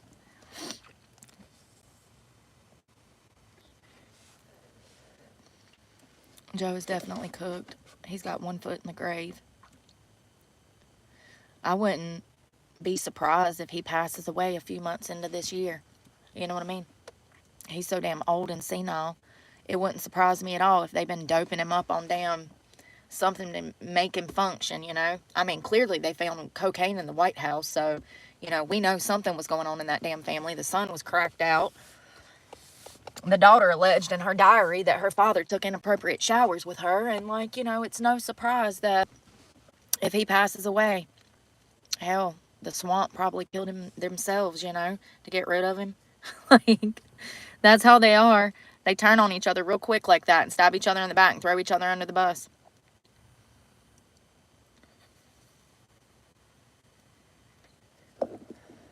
Wow, it says that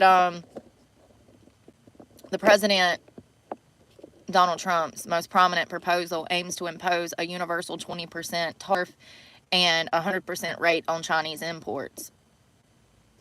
I ain't mad at it. Drive shopping prices even higher is what economists are saying.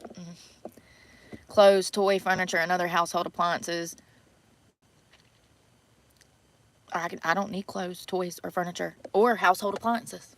Ain't gonna hurt me none, honey. I live in a car. I ain't got no room for no more shit. Do me a favor. Make it so expensive I don't want it. You know what I mean? Overconsumption is a problem in this country anyways. Half of the damn country is living on damn credit cards. That's why we're trillions of dollars in damn debt. People ain't even grateful for what they got nowadays. You know what I mean? Who gives a shit if they want to raise the prices on damn clothes and damn furniture? I don't.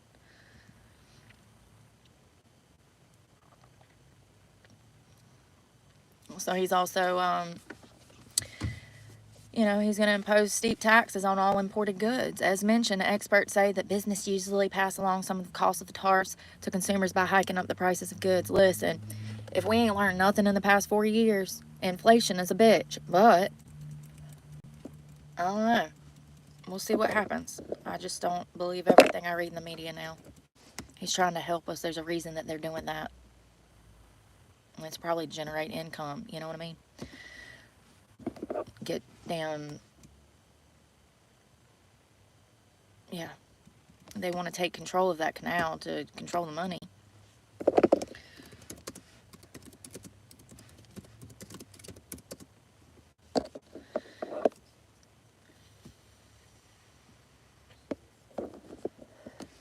Hold on one second. I'm looking for a damn Sky News. There we go.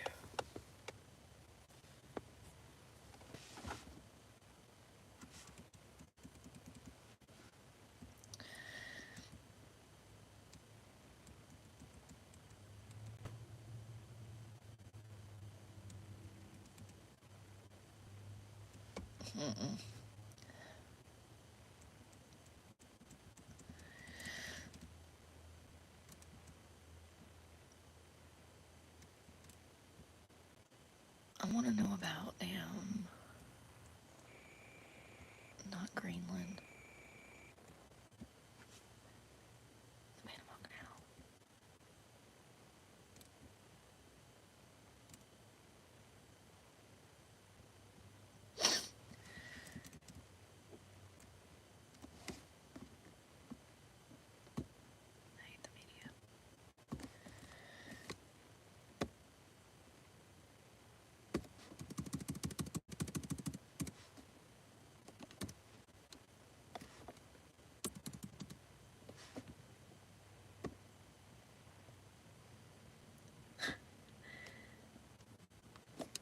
So Trump will rename Gulf of Mexico, Gulf of America, among one executive order.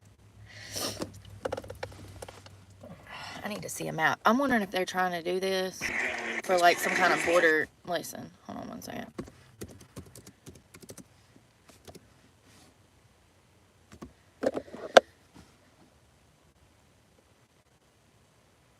Oh, it's right out there in the middle. I see now. But is that not the... Oh, that's the Rio Grande River that they were coming across. That's a certain section. Okay.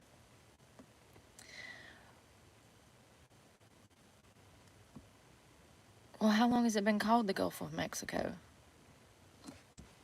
I'm so confused. Yes, I agree, Gino. We absolutely need that. I don't think Greenland's going to go for it. There's even been interviews, and the majority of citizens in Greenland are not going to become American citizens. Now, does that mean that we still can't expand our military there? I don't know. We already have bases there. I don't see why we can't. You know, we got Space Force up there and some other stuff. So I don't see why they can't expand. But I know that he was wanting to do like a... He was wanting that to become part of America, for the purpose of defense. And I think that we need to focus on defense. Our military has been left behind, and it's sad. It's not fair.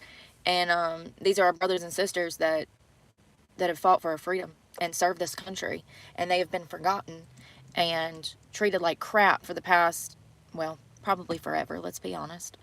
Yeah, it doesn't look like from the citizens of Greenland that they're going for it. They said absolutely not. The majority of them said that they wouldn't want dual citizenship, that Greenland is not for sale, and they have zero desire for Americans to come to Greenland. So exactly what you would expect, you know. I was not shocked. There's two different people. I think one of them, listen, there's a guy named Nick.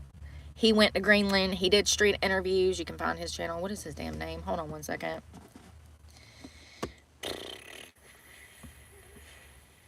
You can see for yourself what the people of Greenland said. Nick Johnson is his name. And who's the other guy? Shit.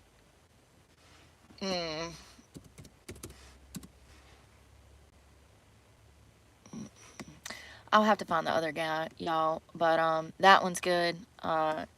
He went. I do believe that was him. Let me just verify.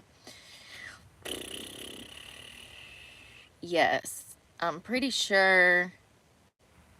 Or is this the North Carolina guy? Shit, y'all. I watch so many of these different damn street interviews that I forget. They all run together. No, that's not him, but he does a lot of exploring in different places too, and he is a good one, Nick Johnson. But there's another one. Shit.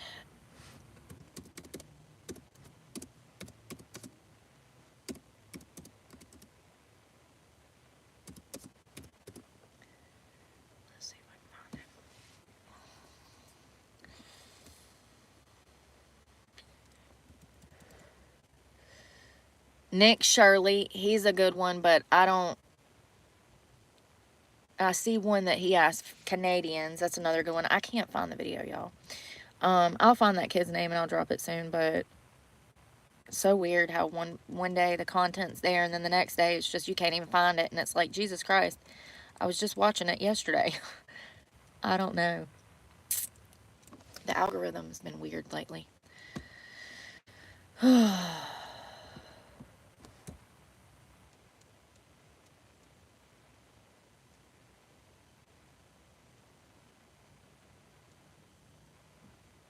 Yeah, I don't think that they... And their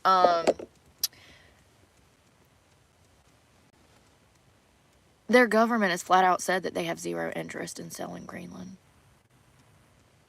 So, I don't know if that's going to happen. But, it would be cool. It would be cool. It'd be fun to be able to take a damn boat over to Greenland and then, you know, have a vacation and take a boat back. That would be cool. I bet that would be a beautiful trip. I'm sure you could fly there too, but I would want to take a boat. I'm adventurous like that. Not a ship. I don't want to go on a cruise, but maybe like a ferry or something. I don't know. More of a controlled environment with not so many people. I know that you can do that from the Bedingford Islands. Bedford. It's in Canada. It's some islands up in Canada, and you can take a boat from there to Greenland.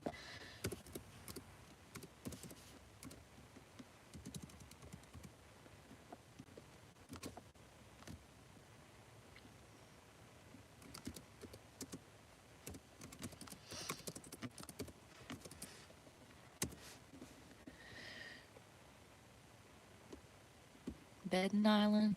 Is that what it's called? God, it looks so pretty, y'all. Pender Island.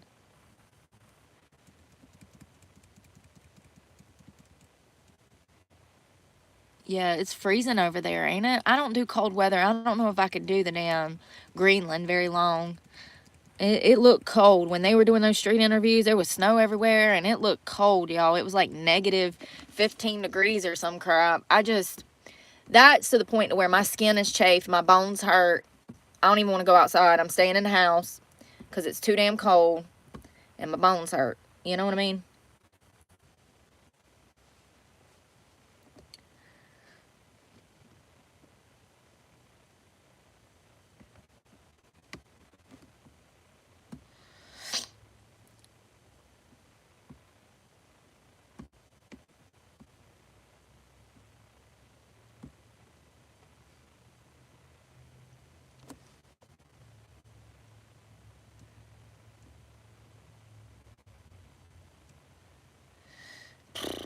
I kind of want some more pizza.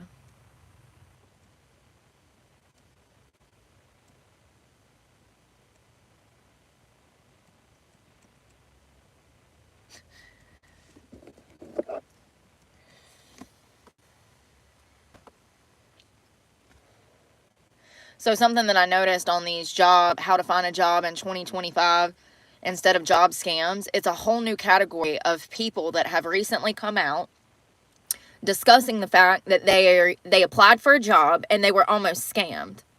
Can't make this shit up. And I told you guys a couple months ago, I said I've had job interviews that clearly something was going on that was not right and it was sketchy. And then the drug test situation where I went to go take a drug test and the company was supposed to cover the cost of the drug test. I get back over there and they're not even a company anymore. It was like it was just a few days. It was just a few days and they were gone and left me with the cost of this drug test through LabCorp. Some bullshit. Usually when you go in to take the drug test, they ask you what company you work for. You tell them and then they just put you down and the company pays for it. It was a hot mess express. I've had people that told me that I had to spend hundreds of dollars for certain outfits and I'm like, absolutely not.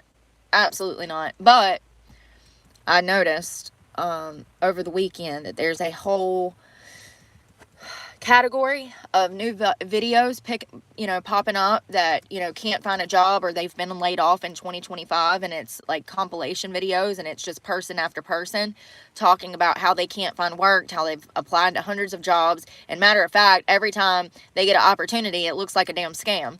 So yeah, I hope that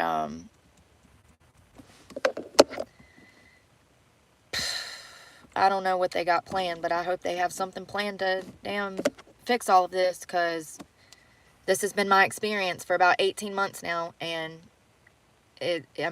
nobody talks about psychologically what that does to you to get turned away and rejected so many times. It literally breaks my heart to constantly hear no, or hear, I hear all the time, oh, somebody will hire you, but they don't talk about what that does to a person to constantly get your hopes up and then to have them crushed. And a lot of times I'm simply ghosted. We've talked about this before. I might hear back from one out of every 10 or 20 or 30 job applications that I put in, and it really hurts to get ghosted. especially when you sit down and you actually fill out a whole application that takes, 3-4 pages, and you actually attach your resume and you don't hear anything back. I don't get too butthurt over the Indeed or the Snag a Job or the Glassdoor or any of those apps that I have, because it's a one apply step process. You hit, apply, your resume, all of your credentials, all of your experience is sent to the company, and then they'll reach out if they're interested. I don't get too upset with those, but at the end of the day, I have still filled out, around 1,000 of those. So it's kind of devastating.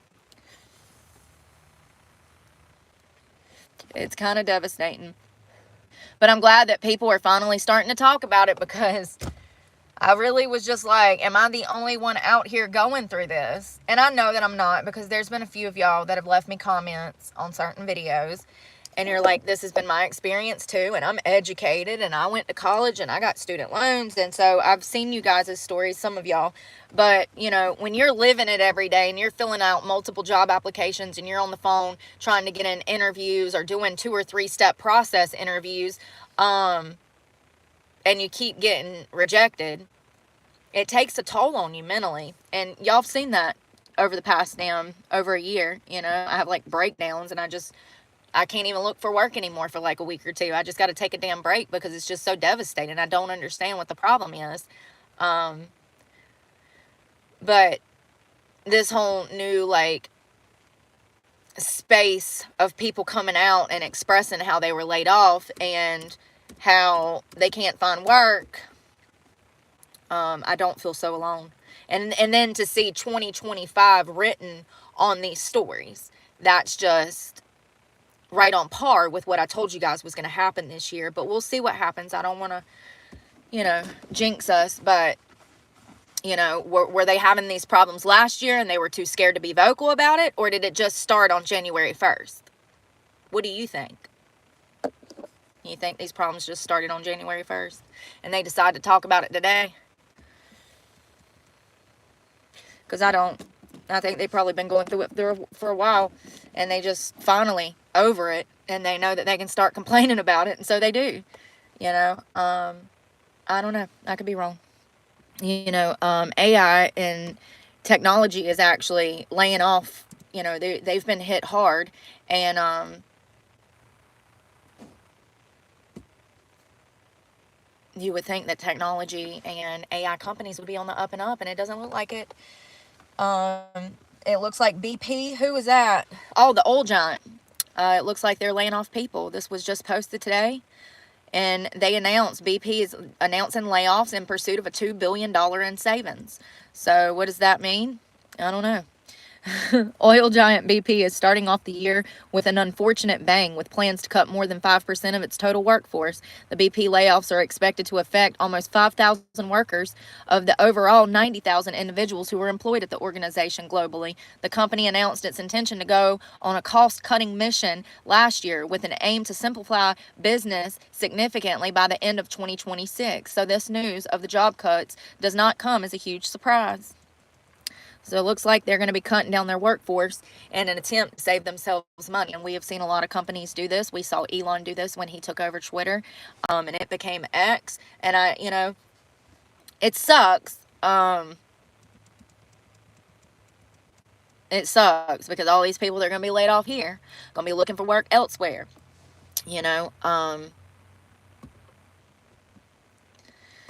So 7 hours ago, it looks like Starbucks, they're going to be laying off people. Y'all, maybe I need to go to school for like numbers. Because how did I see all this shit coming?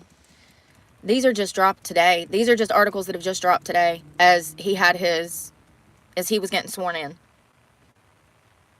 Starbucks says that it plans to an unspecified number of layoffs as it restructures its corporate staff. So it looks like an unspecified number of layoffs. This dropped 7 hours ago in a letter to employees. Starbucks chairman and CEO Brian Niccol said, I hope that's how you say that, Niccol, said that the Seattle coffee giant needs to ensure that all work has a clear and accountable owner who can make decisions. The company needs to reduce complexity and Silos? Listen.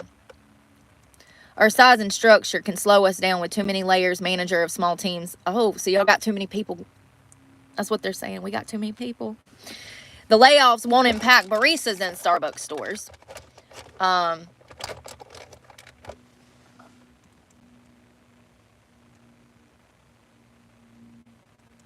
Starbucks has approximately 16,000 employees working in corporate support, roasting, distribution, warehousing, store development, including 10,000 in the U.S. and 6,000 in other countries. Starbucks has said the layoffs will come from corporate support staff, but won't say how many people work in these roles. So they're about to clean house. They realize that they got more people in upper management than they actually need, and they're doing the same thing that Elon Musk did.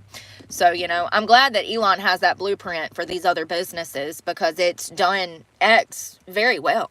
23 hours ago, AI farming technology, Landis Cooperative, they're announcing layoffs. Let's see how many. And this was, and I'm sure that this has been continuous. I have not been looking at layoffs. I know that that's typically something I do because I am in the job market and I'm struggling in the job market. But I guess I kind of gave it a break because I felt like I was beating a dead horse. But 10% of the company in Iowa.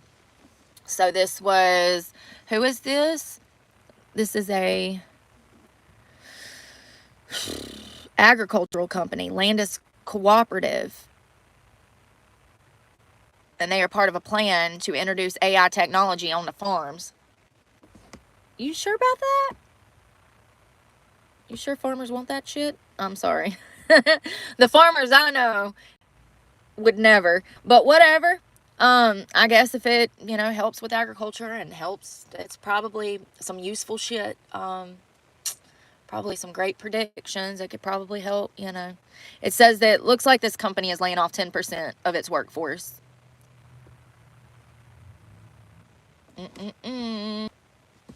Damn, y'all. Looks like Kevin Hart's even laying off. I didn't even know Kevin Hart had a business. He is a business. His face is a business. He is his product. His character is it's his bit, So it says inside the layoffs and leadership changes at Kevin Hart's company.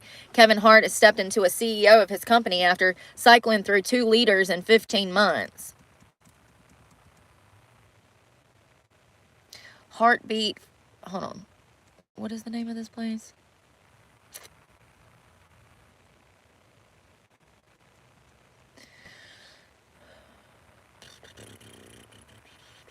So for some reason, this is mentioning real estate dealing with California. So I'm going to read this because this is interesting. It says, the mayor of California has appointed real estate developer Steve Sabrorov to lead the rebuilding effort while the governor is trying to eliminate hurdles to reconstruction. Many wonder whether we will build differently than we did before, given what we know about climate change and what we've learned during the last couple of weeks.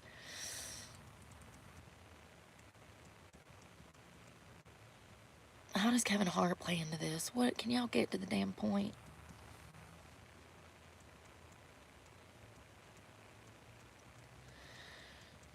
Okay, here we go. Days before Thanksgiving last year, Kevin Hart's production company laid off about 20 people, nearly 1/4 of its workforce. Not long after that, the chief executive officer, chief financial officer, and chief content officer of Heartbeat all departed. The departures are amicable, but followed a disagreement about the direction of the company, which produces films and TV shows, audio series, and branded content. According to several people familiar with the matter, Kevin Hart stepped into CEO, at least for the time being, the third leader of the company in less than 2 years. But it also looks like they're going to be laying off more people from that company.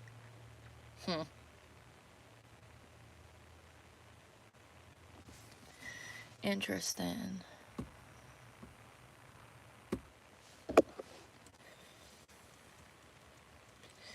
Damn, the meteorologist out here, I called that shit. They getting laid off, baby. Good, because they don't know how to do their damn job anymore. Well, it's sad that I can look at the numbers and the percentage and the chance of, what the humidity and precipitation is going to be, and I can tell you if it's going to be right or not. That's just crazy. They ain't never right. So let's see what meteorologists are facing uncertainty about their jobs. Where is this at?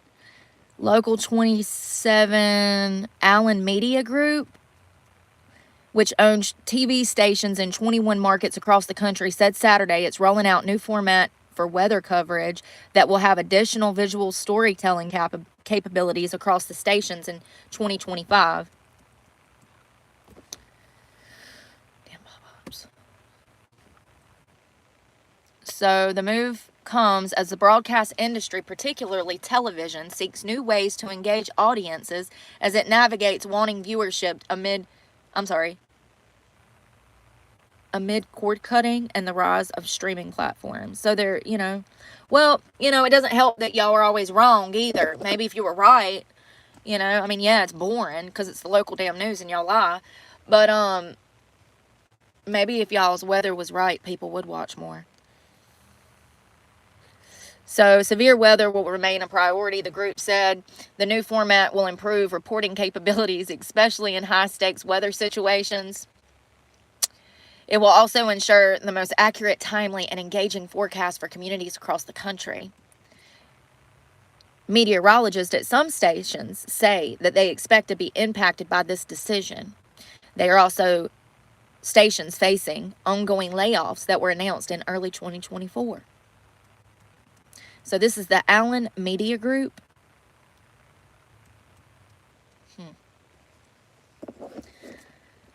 They're laying people off. I ain't even mad about that. They make too much damn money to not know the truth, especially when it's their job. Like, how do you get it wrong so much? Y'all don't ever get it right. That's the problem. If you got it right, 50% of the time, we'd be kind of grateful, but it's never right. Not where I'm at. It could be North Carolina, though. It could be North Carolina. Damn, all the news stations. I wonder if that's the Allen Group, too. I'm seeing like 6 different media stations. WPSD, WSIL-TV 3, WPSD Local 6, 3 meteorologists to face layoffs. Yep, same media group. So it looks like this media group is not playing around. They are laying people off. They're cleaning up house like everybody else. Lord.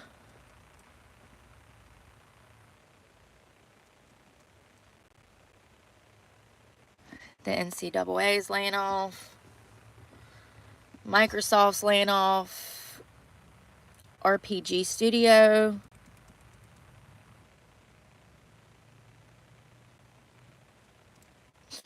Alabama TV meteorologist lays off as Allen Media moves the local weather channel coverage. Damn.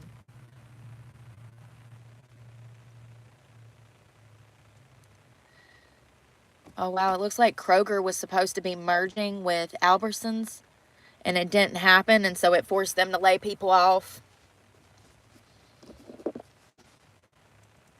Albertsons confirms layoff following failed Kroger merger.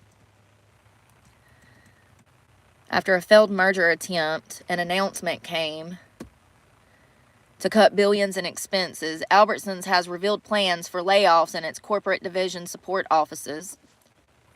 The Boise and Idaho-based grocery chain did not provide a specific number of affected employees, but noted in a statement that these layoffs are part of a long-term shift to relocate certain functions overseas. Excuse me, what? Y'all were a grocery store. In light of the proposed $24 billion merger being rejected by courts in Washington and Oregon, Albertsons is reassessing its position within the grocery sector. The company indicated that the unsuccessful merger created a competitive disadvantage, prompting a strategy shift to better compete with major players like Walmart and Amazon.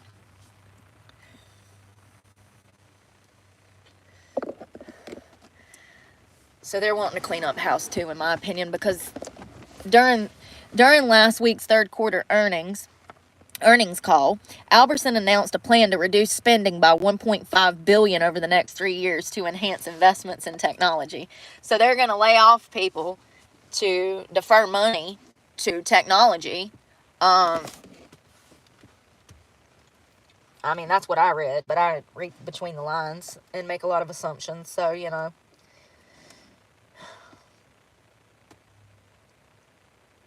cheaper to pay a robot than us. Hell, they ain't even got to pay them. You know what I mean?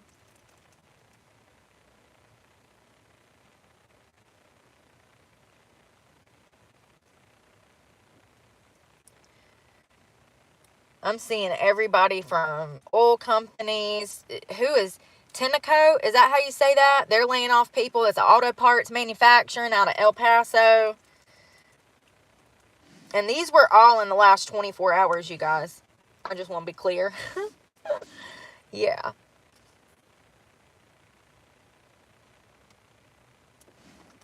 Where is...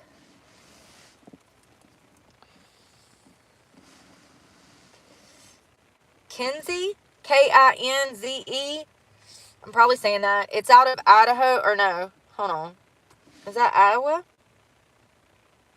Iowa. Williamsburg.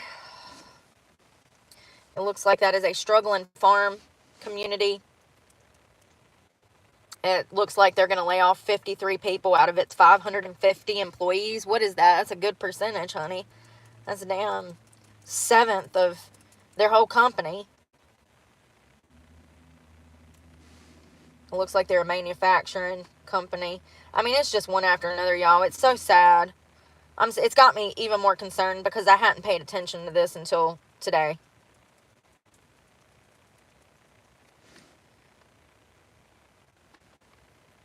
Hell, it looks like even Zuckerberg is laying off people from Facebook.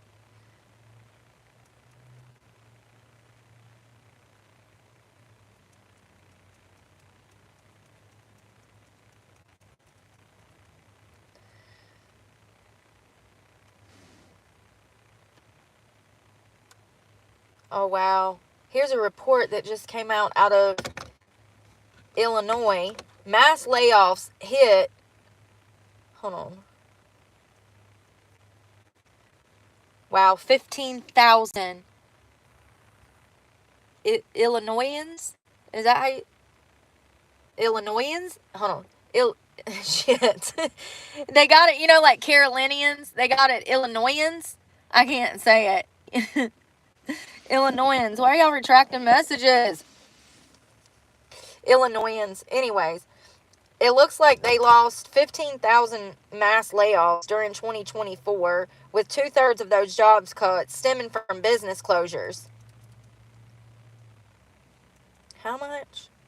2/3 from business closures.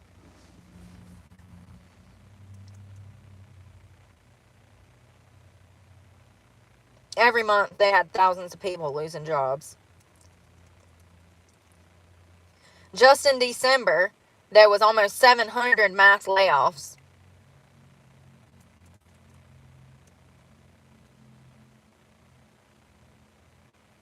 So it looks like some of these companies were Sandra Holdens, Hyzon Motors, Rocket Travel, Natural Fiber, Compass, Natural Fire, Compass. Jesus Christ.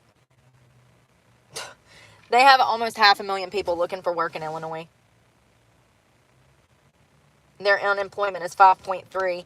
It's right at 350,000, so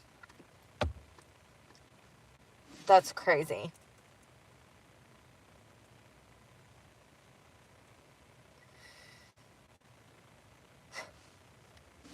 It looks like 1 in every 8 jobs across Oregon's workforce last year was reduced. Jesus Christ.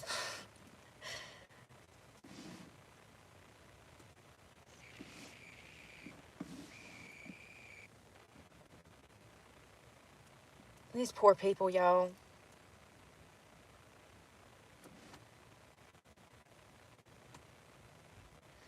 Intel eliminated 1 in 8 jobs across Oregon workforce last year, reducing its local headcount by 3,000 positions as it sought to cut costs after a steep and sustained drop in revenue.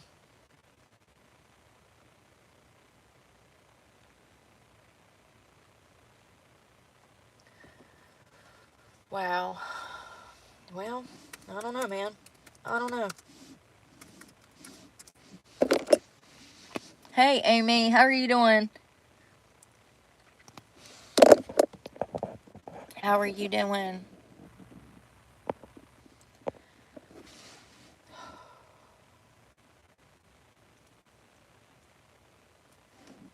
So 42 minutes ago, Trump issues 10 executive orders. So it looks like upon leaving the inauguration, upon, you know, being sworn in and then leaving. Let's see what's going on.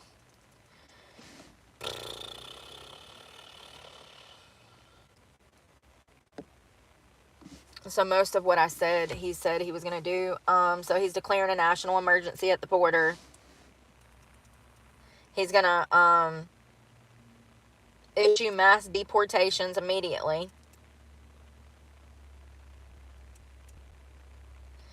He said that illegal entry would be immediately halted. And he said that the military and the National Guard would go to the border. They'd be deployed. Officials have declined to elaborate on how many troops would be sent to the perimeters.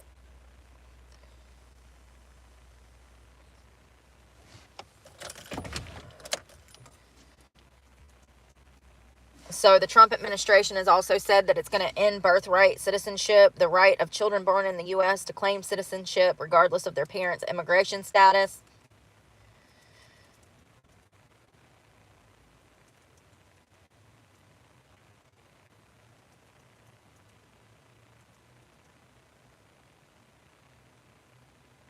He also intends to end the practice referred to as catch and release.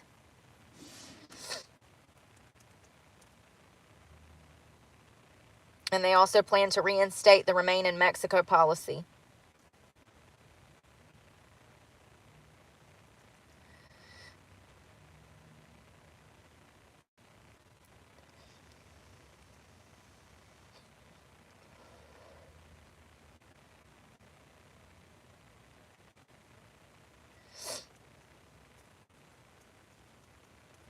So it doesn't appear that Mexico might be compliant with this. It looks like in response to previous news reports that Trump would look to reinstate this policy, it was unclear if the Mexican government would prevent the Trump administration from carrying out the policy, which could present a hurdle for the plan.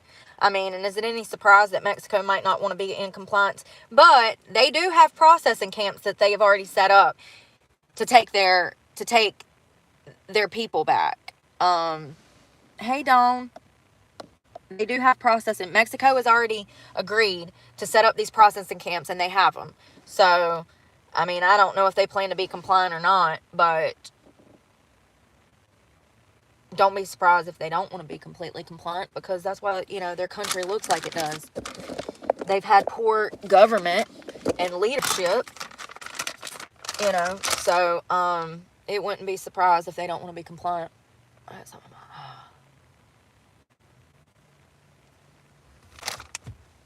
But I do know that there's processing camps. They've already set up camps inside of Mexico to take their citizens back. So it looks like they're going to continue to build the border wall and suspend refugees resettlement for at least 4 months. The administration also intends to target drug cartels and what it's called migrant gangs, referring specifically to MS-13 and the Tren de Aragua. I can't say it. The TDA. Trump said during his address, under the orders I signed today, we will also be designating the cartels as foreign terrorist organizations. Oh, I missed that part.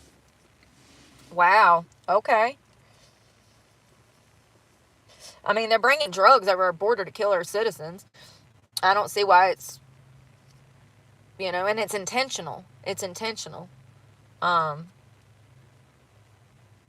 So, I'm not against it. So it looks like the designation would make it illegal for anyone to provide aid or collaborate with the groups and allow the federal government to prosecute people supporting the cartels in any way on charges of providing material support to terrorists. It would also allow the administration to put known members on the terrorist watch list so that they could be arrested, stopped from flying into the U.S., or stopped from crossing the U.S. border simply for being part of the group. Trump said, "I will direct our government to use the full and immense power of the federal and state law enforcement to eliminate the presence of all foreign gangs and criminal networks bringing devastating crimes to the U.S. soil, including to our cities and inner cities. Changes to immigration systems have already begun."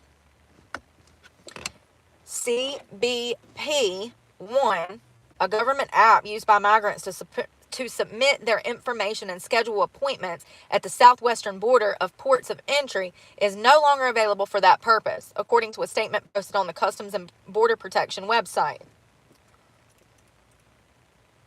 You know, it's crazy is they could be in Mexico and text that damn number, and they would tell them everything they needed to do to get their asses over that border and exactly where they needed to go. Existing appointments scheduled through the app have been canceled.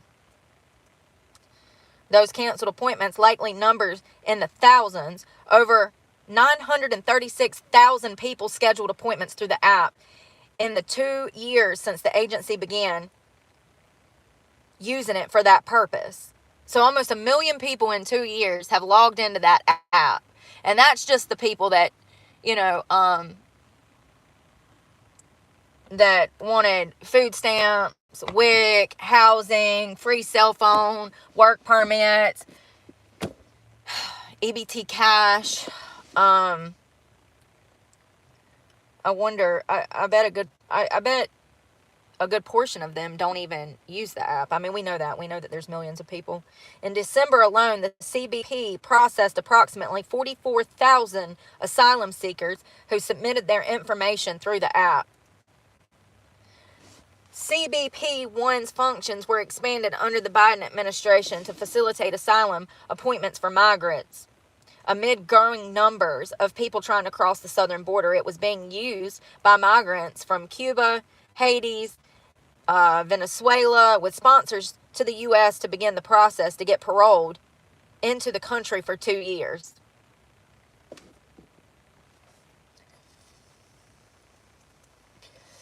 It's absolutely crazy.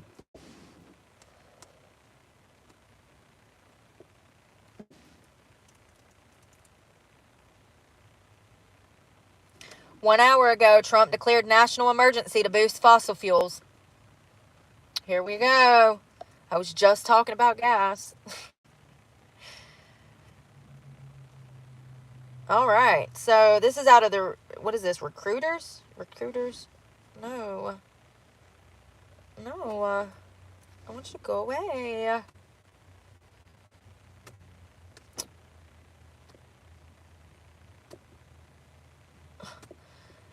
Pop-ups.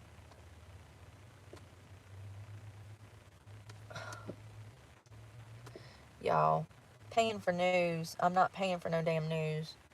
So it looks like he is declared a national emergency amid gas prices.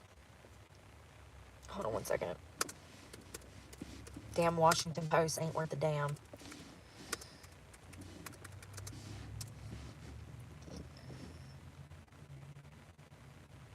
Donald Trump has promised that he will lower the energy costs for Americans by loosening gas prices.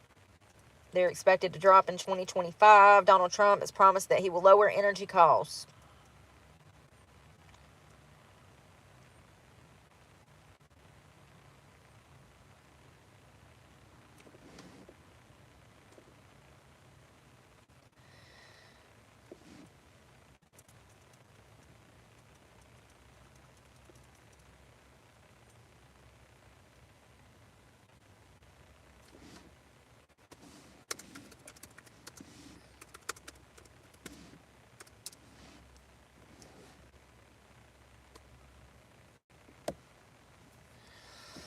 Trump plans to declare a national energy emergency. What does that mean?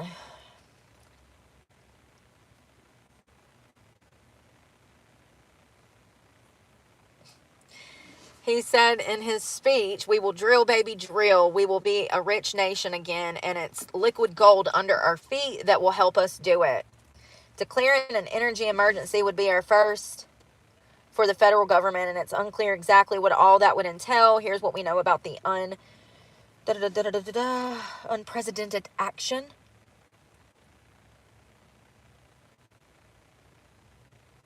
So it would give him additional powers.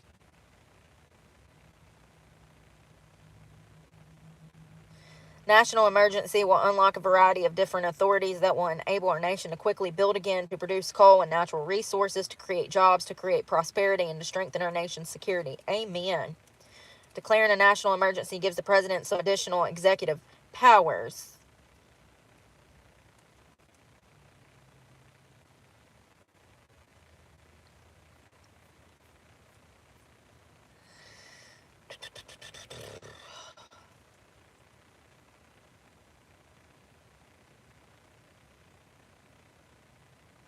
And he said today in the speech that we will bring prices down, fill our strategic reserves up again, right to the top, and export American energy all over the world. Export, sorry.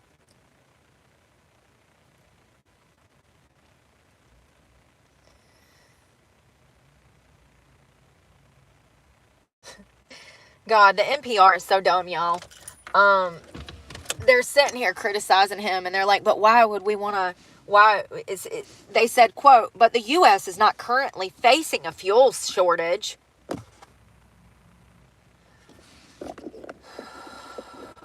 Who wants to tell them? The U.S. is a net exporter of fossil fuels, producing more oil and gas than any other country in the world. You sure about that? Who produces the most gas and oil in the world? It does say the United States. That's actually surprising. Then why in the hell is it so damn high? Don't make no damn sense. I thought it was so damn high because I thought the damn barrels went up, like the price of the damn oil. Don't make no damn sense. So it looks like he's expected to roll back regulations, promote more leasing on federal lands, and vocally encourage companies to drill.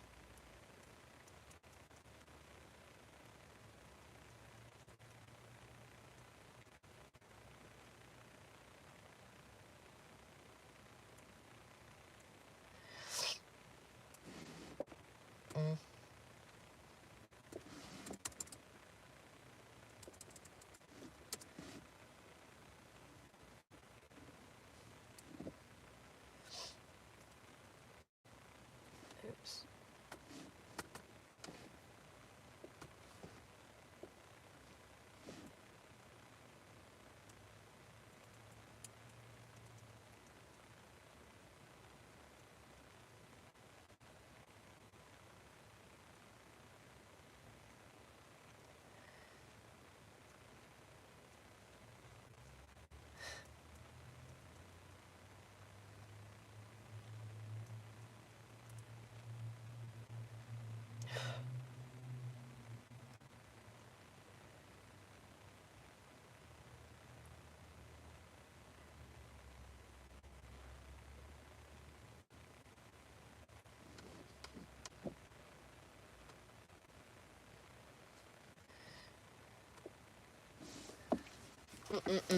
It's really crazy, the way that they write about him. I was looking at an MSNBC article.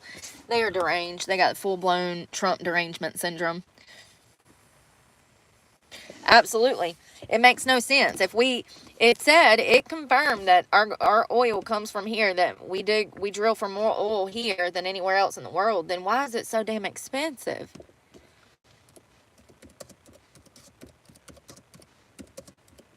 Because I thought that it was because we had to get it imported. You know what I mean?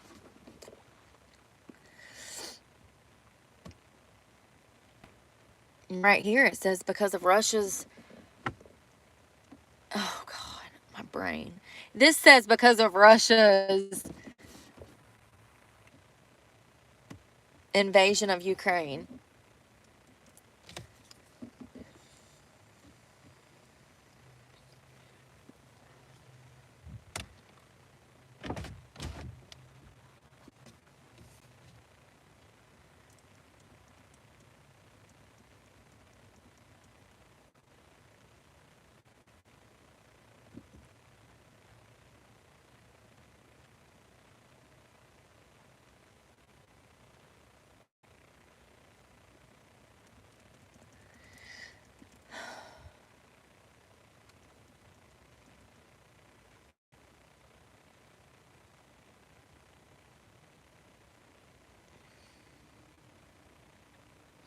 The average per gallon price of regular gas was $2.60 in 2019, according to the EIA data.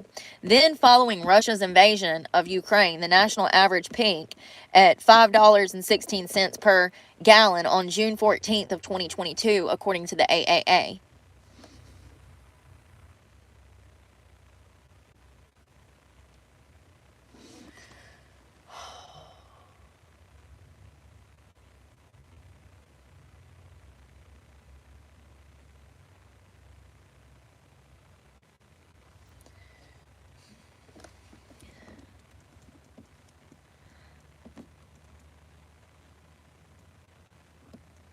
What are the chances that they made money off of us in the time of war to send damn Ukraine?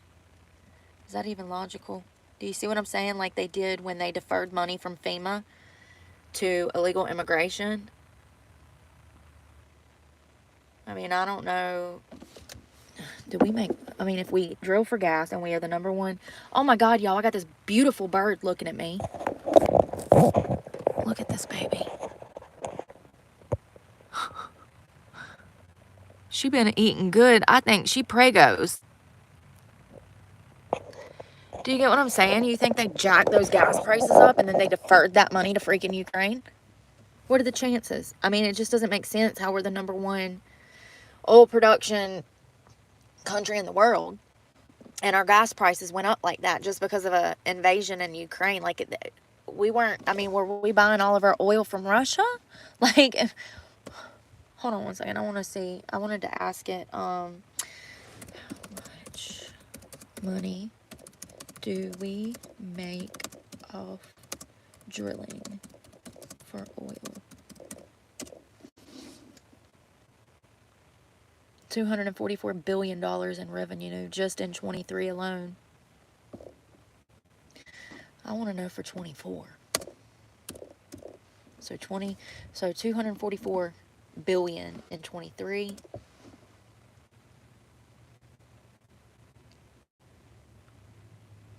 And this doesn't give me an actual number for 2024.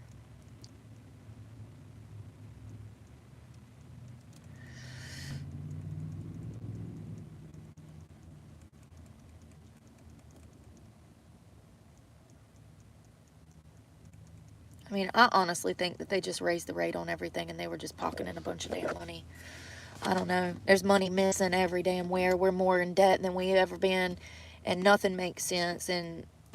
But every politician that's part of the swamp is millions and millions of dollars richer. It just doesn't make sense. It doesn't make sense. I know, don't he? Don't she? Don't it? He's a cute little bird. It looks like a damn Christmas tree ornament, don't it? She's so fluffy and like fat and sassy. She been eating good, honey. I mean, she's literally, y'all.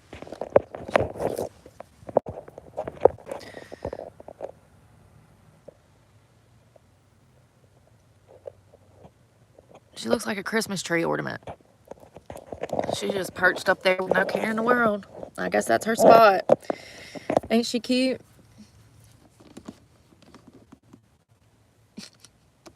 She's looking right at me too, I swear to God.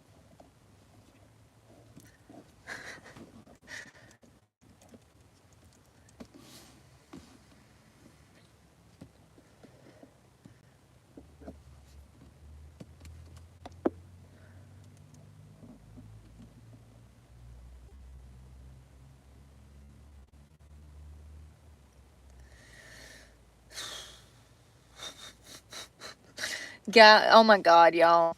10 cents per gallon back in the 1960s. 10 cents a gallon of gas. The national average 5 years ago, pre-COVID, was $1.94. That's what I'm talking about, baby. Take me back there, please.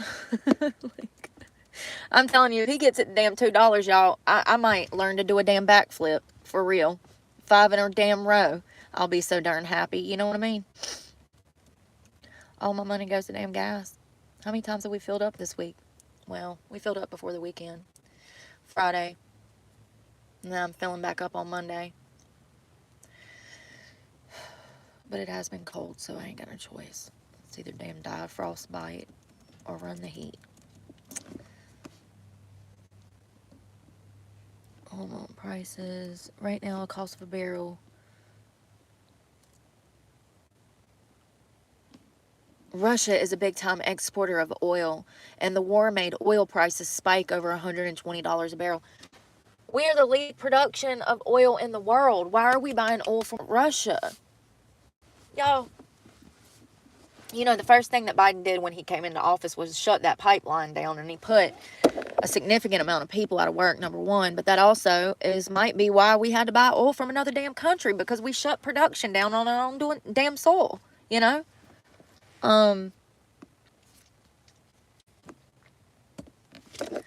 What was the pipeline that Biden shut down?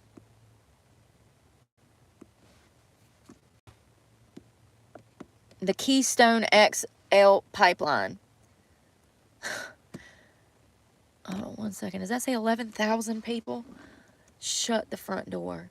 Eliminated 11,000 good paying American jobs with the stroke of a pen. So, bullshit. It was because of the Ukrainian war. It was more than likely because this damn pipeline got shut down and put 11,000 people out of damn work. And I wonder how much, hold on, I'll tell you how much oil we was seeing out of there every year. Let's see, Keystone XL pipeline.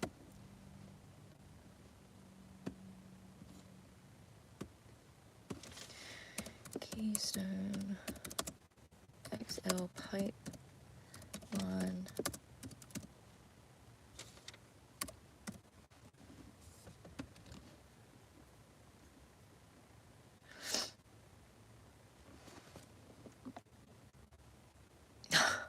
That pipeline stretches almost 3,000 miles across Canada, parts of the continental U.S. Jesus Christ.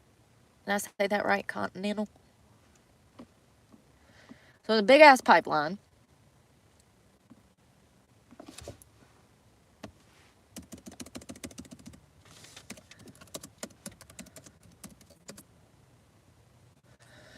Let's see how much oil it would produce.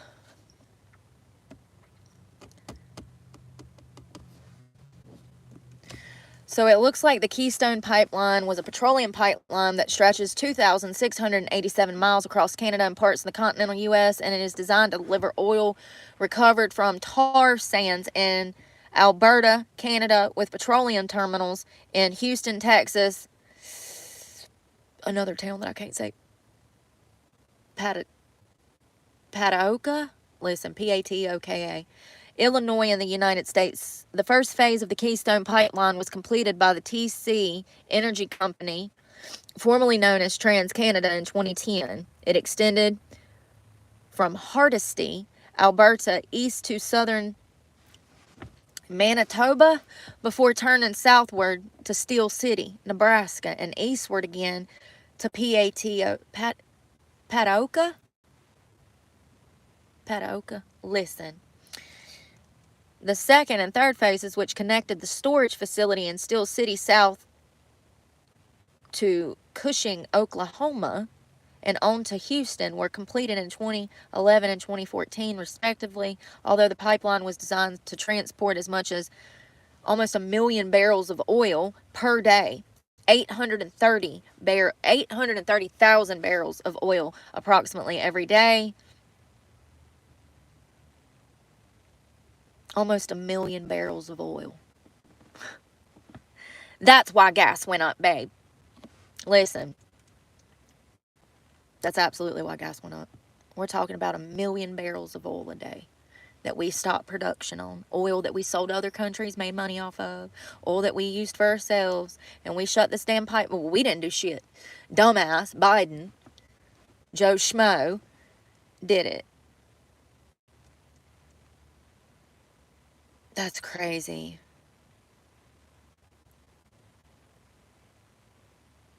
Hold on.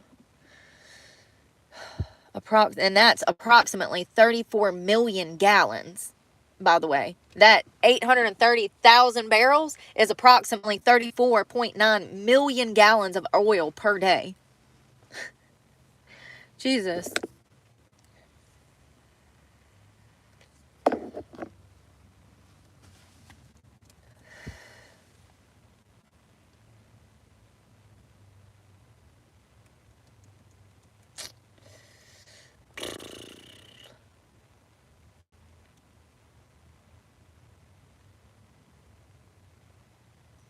So it looks like TC's energy announcement in 2008 of its plan to build the Keystone XL was met with substantial resistance from environmental activists.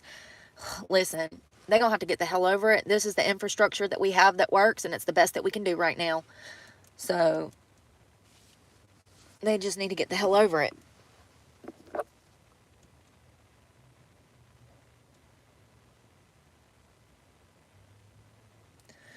I don't know if they'll open it back up. I wonder if they'll...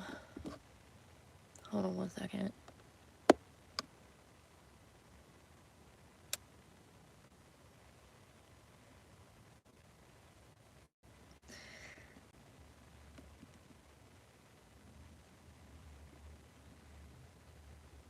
So it looks like President Barack Obama turned down the TC Energy's request for a permit to build the pipeline extension in 2015. The Trump administration, working through an executive order, approved it in early 2017, which led to litigation.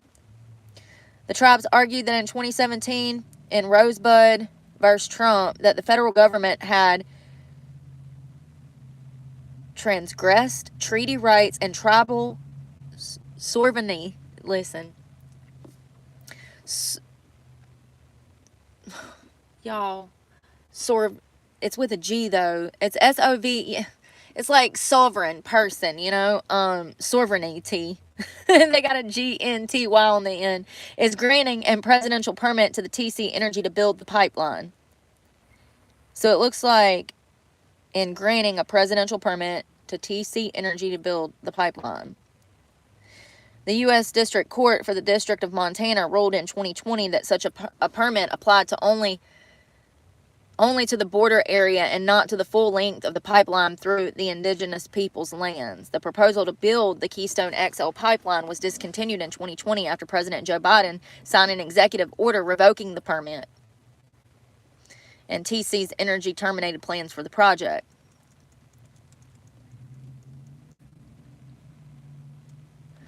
I wonder if they're going to fire that back up. It is freezing. I mean, it's not too bad. I think it's like 35 degrees. It's dead.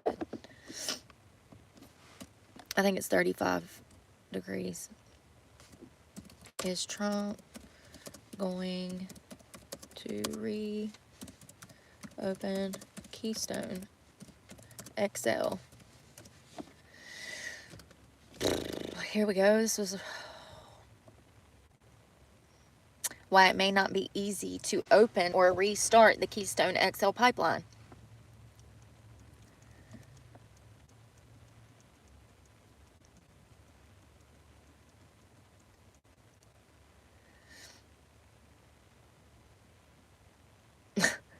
So it looks like the Democrats and Republicans have been fighting over this issue since 2008. So the pipeline first opened, or it was first proposed in 2008, but quickly faced opposition due to the environmental and climate concerns. Then President Barack Obama rejected the project in 2015, and then Trump reversed that decision when he took office in 2017 to allow it to proceed. However, Biden canceled the pipeline's permits after taking office in 2021. I never knew this. So now I see this as Trump over here trying to help us back in 2016 and not being allowed to do that. Every turn he took, you know, they were fighting him on this. And you best believe it's because they're lining their pockets with dirty money.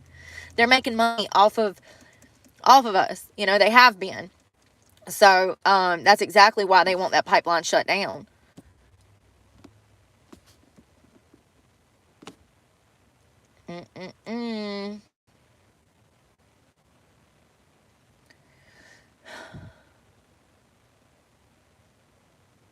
So an Energy Department report from December of 22 compiled the findings of various studies of the proposed project's impact, determining it would have created between 16,000 and 60,000 jobs and generated an economic impact of $3.4 billion to $9.6 billion.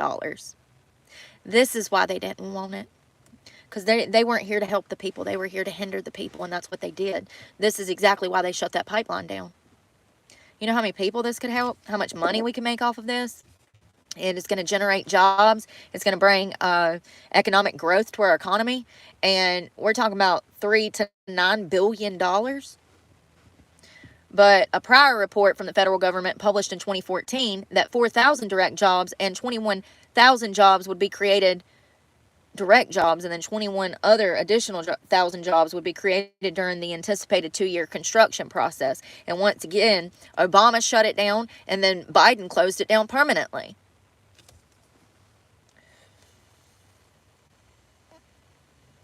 Damn, this dead. Some of the steel has been sold to start this particular pipeline. It will take a lot of work, and they will still, even though there were pre-approvals, because they'll have to rebuild parts of the pipeline. They may have to go through the local approval process again, so it could be kind of a struggle.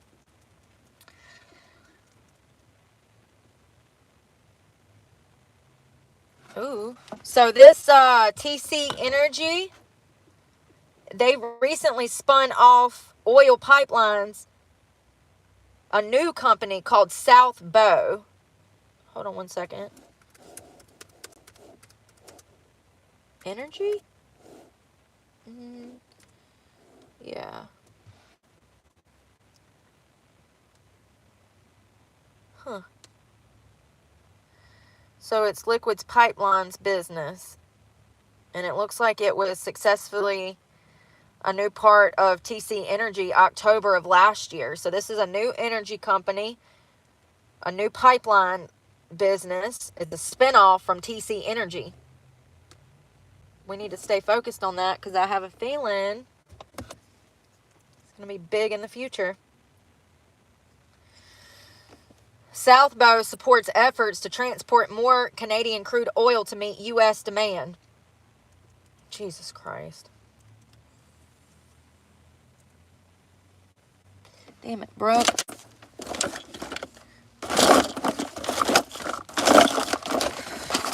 I know, I'm so happy he's back in office, and I'm so grateful that he, I'm just so grateful that he ran again and that he didn't die, okay? I guess that's what I'm most grateful of, is that he didn't die, honey, because we was close. We almost lost him. He was hanging by a thread, literally by an inch. You know what I mean? An inch to the damn left, and he would have been done for. I don't care what anybody says. That was divine intervention, honey. That was God. That was God.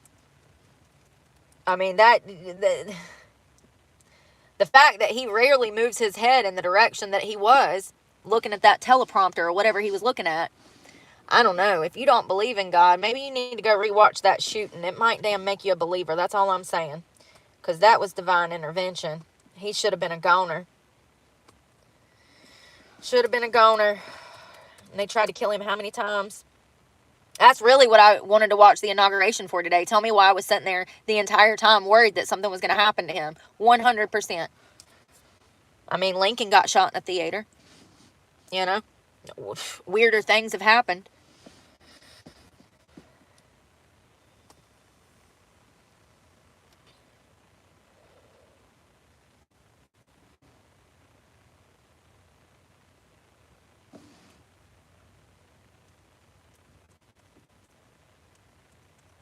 It was a really...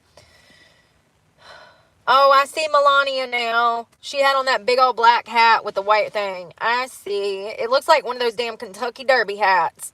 It's so big. She looks very elegant. The hat's given Mary Poppins, but the outfit is given Jackie Kennedy. The hat is given Mary Poppins. With the outfit. Very classy. Very Jackie-O-esque. Is that how they say that?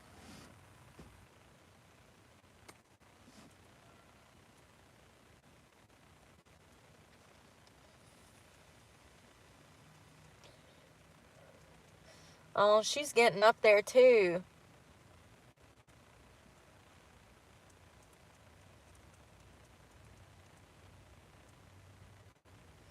Melania's starting to get some age on her.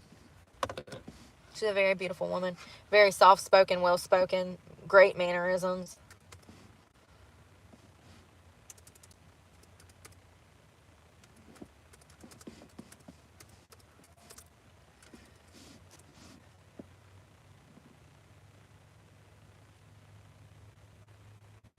She's 54.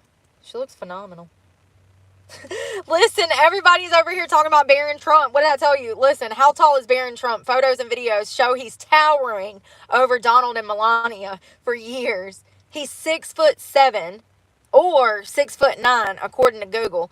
When I tell y'all, I mean, it was just absolutely crazy how you could see him over to the right of the stage, and you could see him towering over everyone. Like, you could see he would be easy to spot in a lineup, sweetie. He would be so easy to spot in a lineup because he's so tall. It was kind of funny. But Melania is tall. Melania is 5'11".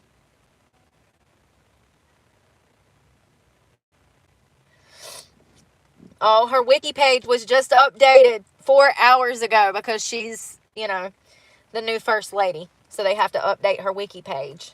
That's great.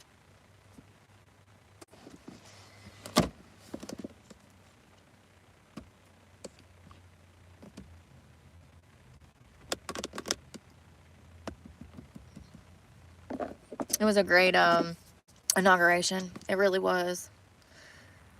It was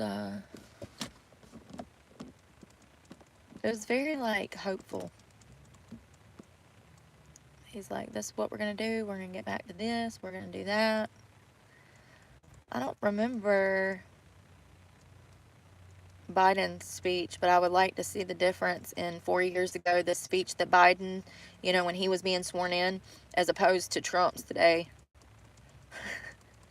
I don't remember. You know what I mean? And, that was kind of before I got into all of these interests. I mean, I've always had an interest for current events, but I'm talking about politics. Damn it, everything's dead.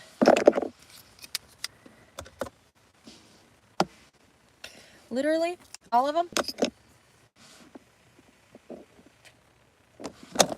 Jeez Louise. No, I feel like crap. My chest hurts so bad. I need a battery pack for these. Where did that thing go? I need to clean up my truck, I guess. Oh, there's one. Okie dokie. I'm like, usually I have one charged. There it goes.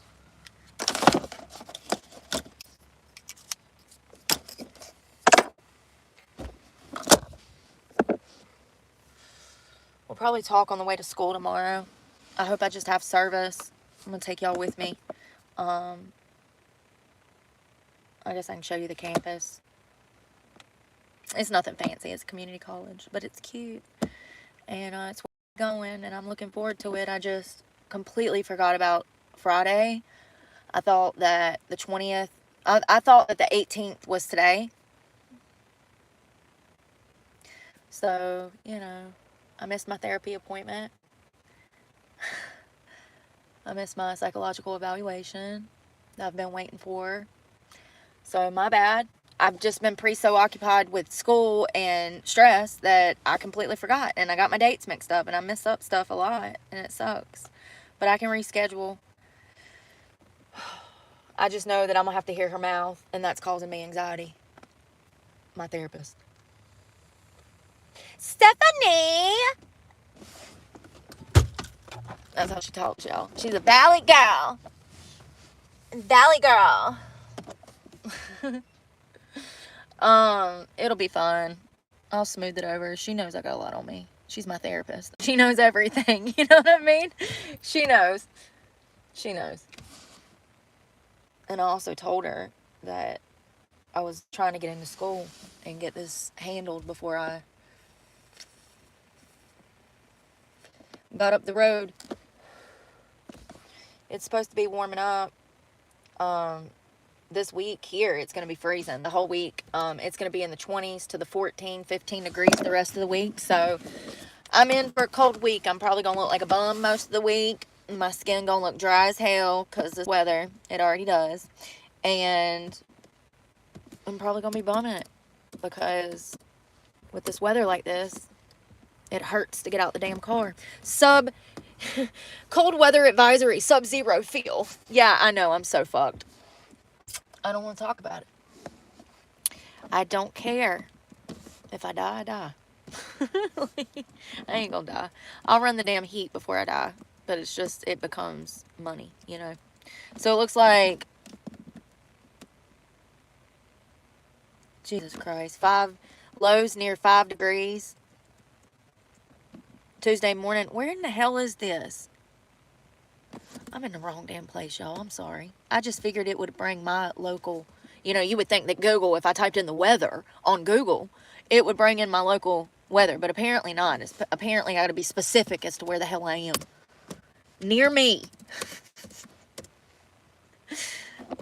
Wilmington. I'm nowhere near Wilmington or Ashe County. Lord have mercy. Here we go. NCDOT crews prepare for potential wind and weather in central North Carolina. That's where I'm at. I'm in central North Carolina, but still, I'm in the Piedmont. I'm outside the Piedmont. Oh, and that's in the Piedmont. I mean, that's in Raleigh. Shit, why is it this hard to find the news? The weather? There we go. Because it was on news. So it looks like tomorrow the high is 26 degrees with a 14 low. The day after that, Wednesday, is 27 degrees with a 15 degree low. And y'all, when it says like,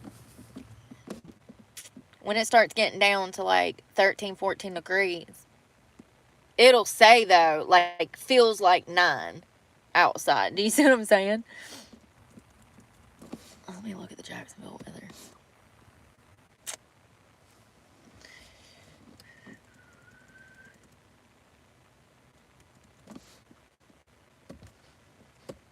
Damn it. This damn computer, I just want to throw it out the window. Yeah, it's going to be getting up into the 60s and 70s come the 28th, which is perfect. That's perfect. And tell me why somebody sent me an email and told me that they sent me something small in the mail, and it was supposed to be here today and it's not here. So now I'm gonna have to email this person back and be like, listen, I've been having a problem with my mail. You might want to just take the product back. Ain't that sad? You know, these companies that I deal with, my bank, the First Citizens, the way they would scam me, my post office now ain't never damn open. It's inconvenient. I've had people try to send me stuff and I never even got it because of my own post office. It has nothing to do with the sender. It has everything to do with the damn post office not being open. If they're not open, then they can't accept packages. And it pisses me off. It's their literal job. You know, it's just annoying. It's like, damn, people try to do something nice for me, and then it turns into a damn headache, and then people don't want to do nothing nice for me because the post office ain't open. So I don't know what to do. I guess I'll wait till tomorrow and see if she texts me and says, hey, yeah, I know, I received a notification. And she said she ordered it on Walmart. So I don't know, does Walmart have a delivery service? I did. I went and filled up a while ago. I went and filled up the gas a while ago. So we're on almost full. It's 3/4 the tank, but I only got $50. So, I put 50 in there. I don't know if Walmart, I don't know how Walmart, I've never ordered anything from Walmart. And this is why I told y'all I didn't want to order that butane from Walmart, because I don't know how that works. But I do know that somebody ordered me something from Walmart and it's not there, which means that the post office was probably not open to get it delivered. You know. So stupid. It's frustrating to pay for something like my phone service and it never work.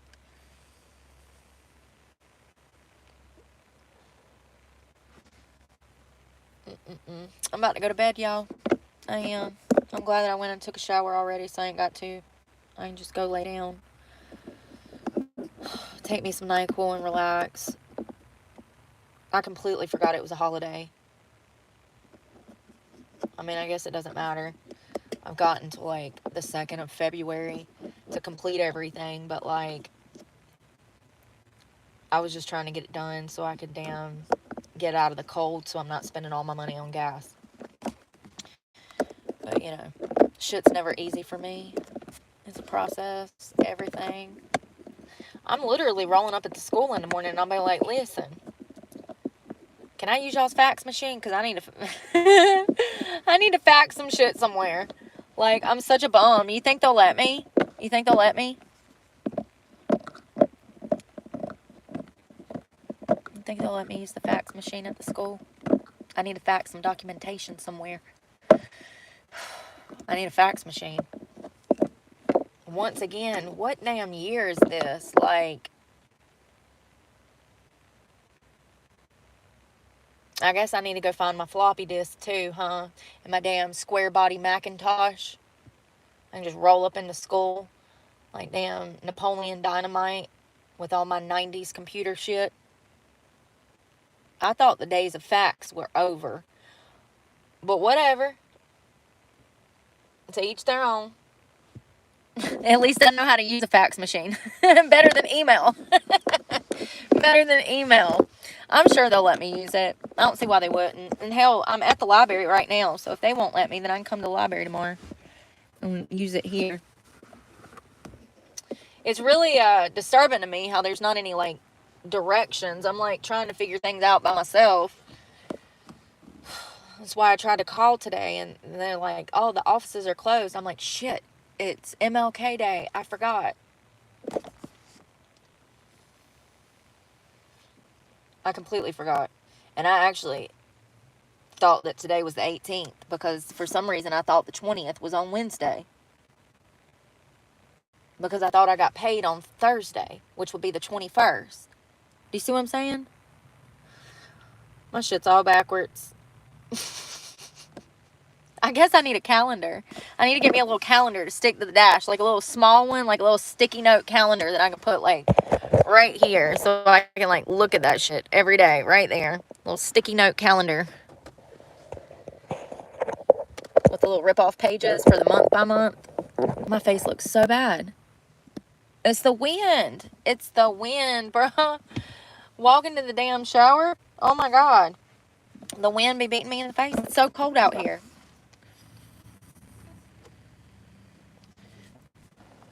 He did a really good job. I'm so proud of Trump. I'm just glad that we're in a good place.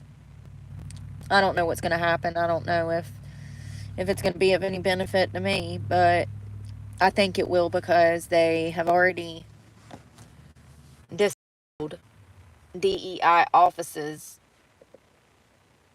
you know what I mean, in our government. The FBI has completely terminated, or the government has completely terminated DEI funded projects. So it looks like we're going back in the right direction, but we'll see what happens. I know that these programs have hurt me without a doubt because most of the places that I've applied to, they don't hire white people anymore. They just don't. So, you know, and I think that has to do with a lot of the upcoming generation's work ethic. It's unfortunate that I'm punished because everybody else has poor work ethic, but I can promise you that the majority of restaurants I've worked in, there's usually like 2 or 3 good servers and bartenders, and everybody else just bullshits around. And those 2 or 3 people do the majority of the work in the damn restaurant. And if you've worked in the service industry, you know exactly what I'm saying is true. And I get sick of going into these places and having to do everybody else's work because they know that I will and I don't mind. But also, a lot of people don't want to hire people of my race right now because they don't want to work. They don't want to work. They're not reliable. They don't show up on time. And then they get to work. They're rude.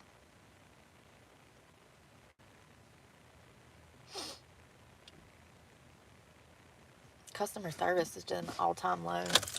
It's just at an all-time low, honey. Society is. What am I talking about? Y'all, I'm about to take to bed. Take it to bed. I'm tired. I'm cramping like a mofo.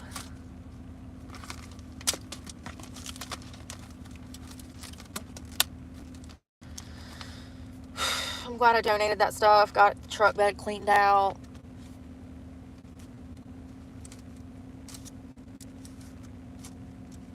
I went and changed my school on my damn ASFAB thing. My damn financial aid paperwork. I switched that over. I had to add the university, the college that I want to go to. And tomorrow I'm going to get up and go to the school. I'll probably try to get there early so that I can get all the help I can get. The sooner I can get there, the more I can get done. That Lindsay lady that I talked to was very nice and helped me out a lot the other day, and I appreciate that.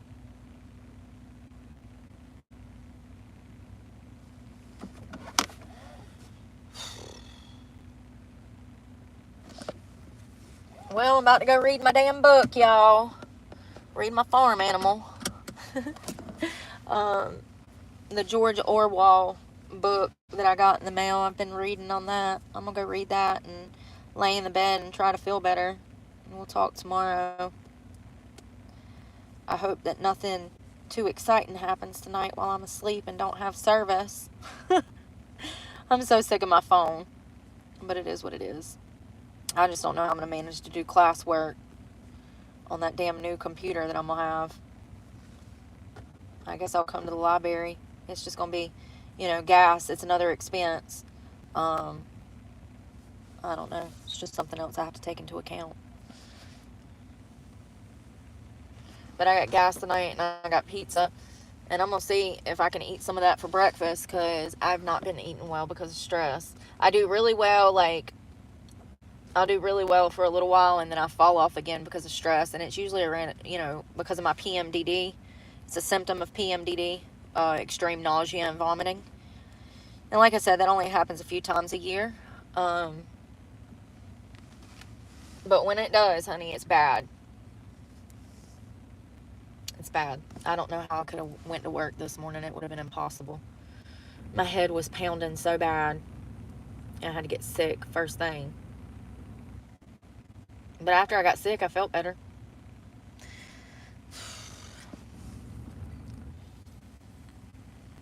Why wouldn't you get financial aid as a felon? Felons qualify for financial aid. They do. And actually, some of them even qualify for special Pell Grants. That's why I got so much money. Because I was in foster care. Because all of my contributing factors are dead. Because my whole family's dead. And because I was a foster child in the foster system. A ward of the state several times. That's how I got a decent amount again. I usually fill out for it every year. I don't always use it. Last year I only took 2 classes one semester. And so I didn't use much of it. But this year I'm probably going to use 2,000 of it maybe, I think. If I go the entire year. We'll see what happens. I want to see how these 2 classes go. I'm really excited that they have what I wanted. Introduction to computers and a reading and writing class. And it might be a literature class. I don't know yet. He did say that they have both. I want to see which one would be more beneficial for me. And I want to know which one will help me in the areas that I want help the most, And if, here's the thing about this is these credits, these classes that I'm taking, that I'm going to be taking, I'll get the credits for them. So those credits can go towards my degree. And I already have some of the credits that I need to graduate. I just need to figure out what the hell I want to do. I think I need to start slow and see if I can even financially afford to do these classes right now, because financial aid does not cover everything. It sure as hell does not cover my gas to get to the library, to get on Wi-Fi, to do my schoolwork every day. Sure doesn't. So, it'll cover hopefully most of my books, hopefully my computer and my classes. So that's about it. It don't cover none of my expenses, my gas, none of that shit. Wi-Fi. But those classes, those credits will go towards me graduating in something. So I'm grateful for that. But I'm also killing 2 birds with 1 stone, because those classes can help me in a degree and those classes can help me with my channel. So I should take this opportunity to take classes right now that are going to benefit me in multiple ways, not just one. That is the most intellectual thing to do right now, See how much I can take on without having too many meltdowns every month. and then up the ante next semester. Maybe take 4 classes. We'll see. We'll see. Yeah, being a felon does not disqualify you from financial aid, Pell Grants, student loans, or scholarship money. I have scholarship money still left over from where I graduated at 16. I got a $2,000 academic scholarship, and $2,000 ain't a lot, but that'll go towards something, and it's still there for me, so I can also use that money if I need it. I've kind of been holding on to that because they said that they were going to honor it. It didn't matter how long it's been. So kudos to Pinehurst Community College for doing that for me. You know, if I really wanted to go to uni,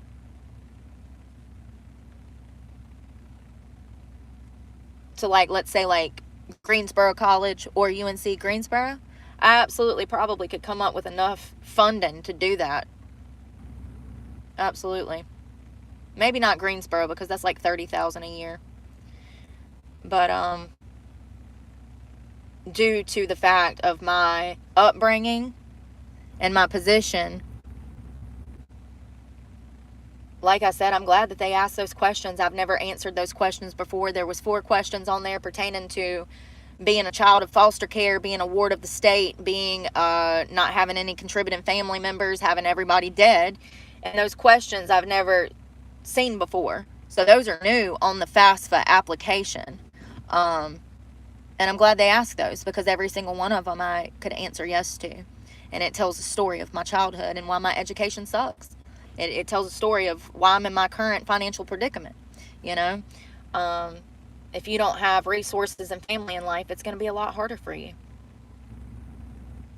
A lot harder. It's going to be damn near impossible, actually. That's why family and friends are imperative. That's why they say it takes a village to raise a child, because it does. It does. A lot of people have opportunities in life that I've never experienced or had, and they take them for granted. But that's why I talk about these things openly, because my one desire for the past 20 years is to go back to school and be able to solely focus on my education, and it's been impossible. It's been absolutely impossible. And I'm actually, you know, I'm glad that I took the initiative last year, and took 2 classes. I wanted to see if I could just do it. And I did. I passed with flying colors. I got A's in both my classes. And it's the first time I've been to school since I graduated in 2004. And I aced both of my classes. So I know that I have the initiative. I know that I have the capabilities to apply myself. It's just finding financial stability in order to take that on, you know. So we'll see what happens. I don't know. I've did everything I needed to do. I just gotta go down there and pick out my classes and pick up my books and fax some shit over. And we'll be done. We'll be done. So I'm gonna do that in the morning.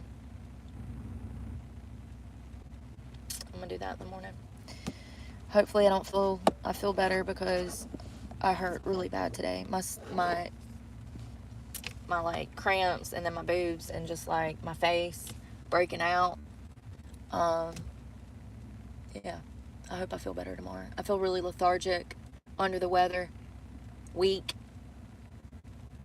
I had a migraine from hell when I woke up this morning, probably because I didn't eat dinner last night. And when I don't eat dinner before bed, because my sugar drops when I don't eat, then I wake up with a pounding ass headache, and it's usually because my sugar's low. So that's why I immediately needed to go to Subway when I did leave the mountains, so that I could get some food. I got that pizza now. I'll be fine. I just ain't been to the grocery store because I'm waiting to see if I get food stamps. I don't know what's going on. Well, they're closed today, and they're closed over the weekend, so I don't know. We'll see what happens. She said that they approved me, but I don't know when I'll get them. And I also don't know how much I'm going to get right now. So for all I know, I'll get like $50 a month. I don't know. I guess $50 is better than nothing, but y'all be safe out there. I hope that y'all have a great night. And I'm sorry to the person that sent me something else, and I my P.O. box. I hope that it's not messing. I hope that they're not, like, blowing you up and, sending you emails. And, I just hope that it's not problematic on your end. Ugh, nothing is ever easy for me. Go get a P.O. box, they said. I did. And look what happened. Look what happened. I don't know when they load them. I don't know how that works. Usually you get it around your birth date. Like, it's done based off your birth date. But I don't know. I don't know. When I went the other day, there were nice people there that helped me. The lady that helped me was very nice. And I don't usually experience that. Usually when I go in there, people are assholes. So I don't know if, like, Trump winning this election has made people, like, their mood change. Has anybody else noticed that people just seem nicer out here? And maybe it's that the holidays have passed and, like, people are not stressed about money as much or something, but people have just been nicer. Even when I went in the social services the other day, I was like, damn, these people being nice up in here today, this is weird. Y'all are usually assholes, like, I don't know. It could be damn. I ain't got no room for no app, girl. I don't do apps. Nope. If I got to download an app to get some damn gas points or mileage, nope, I don't do apps. That's so funny you said that. Hell no. I'll call the damn number, put my damn card number in and see if there's anything on there. That's about it. I ain't downloading no damn apps and them damn people to damn track me. I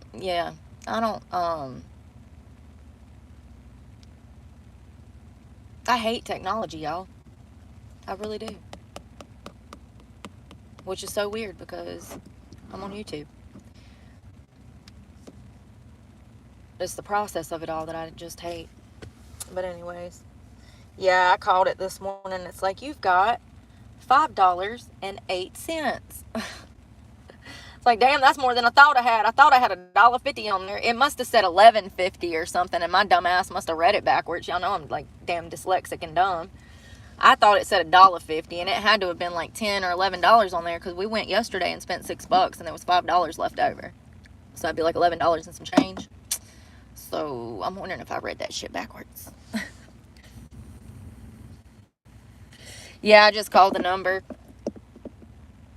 It's just easier that way, I don't know. I'm just not an app girly. I hate to download anything.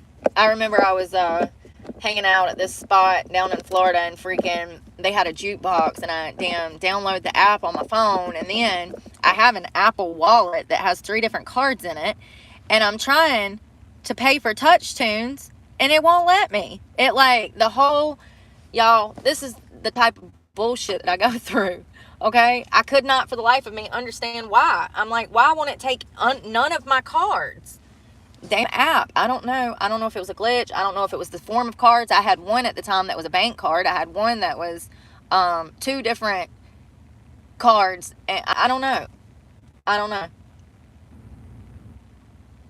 Usually with my Cash App card, I can buy stuff. Like, I can even pay my truck payment with my Cash App card. So I didn't understand why it wouldn't take it. Every time I download an app, I have a problem. That's why I hate them. But anyways, I'm gone, y'all. I'll talk to y'all tomorrow. I hope y'all have a good night. I feel like shit. I definitely could not have went in and bartended a damn 8-hour shift feeling like this. Because the more I stand up, the more nauseous I get. So, yeah. I don't know. Usually, like, it'll go away within like 24 hours, but I have had a headache since Saturday, so I don't damn know. But we'll talk in the morning, and maybe I'll actually have some content, because I have been looking at stuff over the weekend and researching stuff. Today has been really crazy. You wake up with all of this intent to get shit done, and then they're like, oh, it's MLK Day. I'm like, damn it. Well, that foiled all my plans. Spoiled them. But tomorrow we'll go to school, and you can see the campus, and we'll get everything finalized, finally. And I just hope that I don't have to stick around to get my books and computer. I mean, I know I might not get them tomorrow, but maybe they can, like, send them to my P.O. box, or I don't know. I'll have to figure it out. I'll probably have to come back in and go to their library, or either hunt them down off the internet. I don't know what'll be cheaper yet, and I don't know what the process is through school. I know once I pick out my classes, then the school notifies FAFSA, and then FAFSA will send them a check, and then they'll pay for my stuff. So it's a process. So we'll see what happens. Just pray for me. And I love you guys. And I'm praying for y'all. And I hope y'all have a wonderful night. Be safe out here. Stay warm because it's freezing. It is so cold, honey. And thank God Trump is back in office, y'all. I'm so grateful. I really am. I'm looking forward to 2025. I really am. And we will talk tomorrow. Bye, y'all. Good night.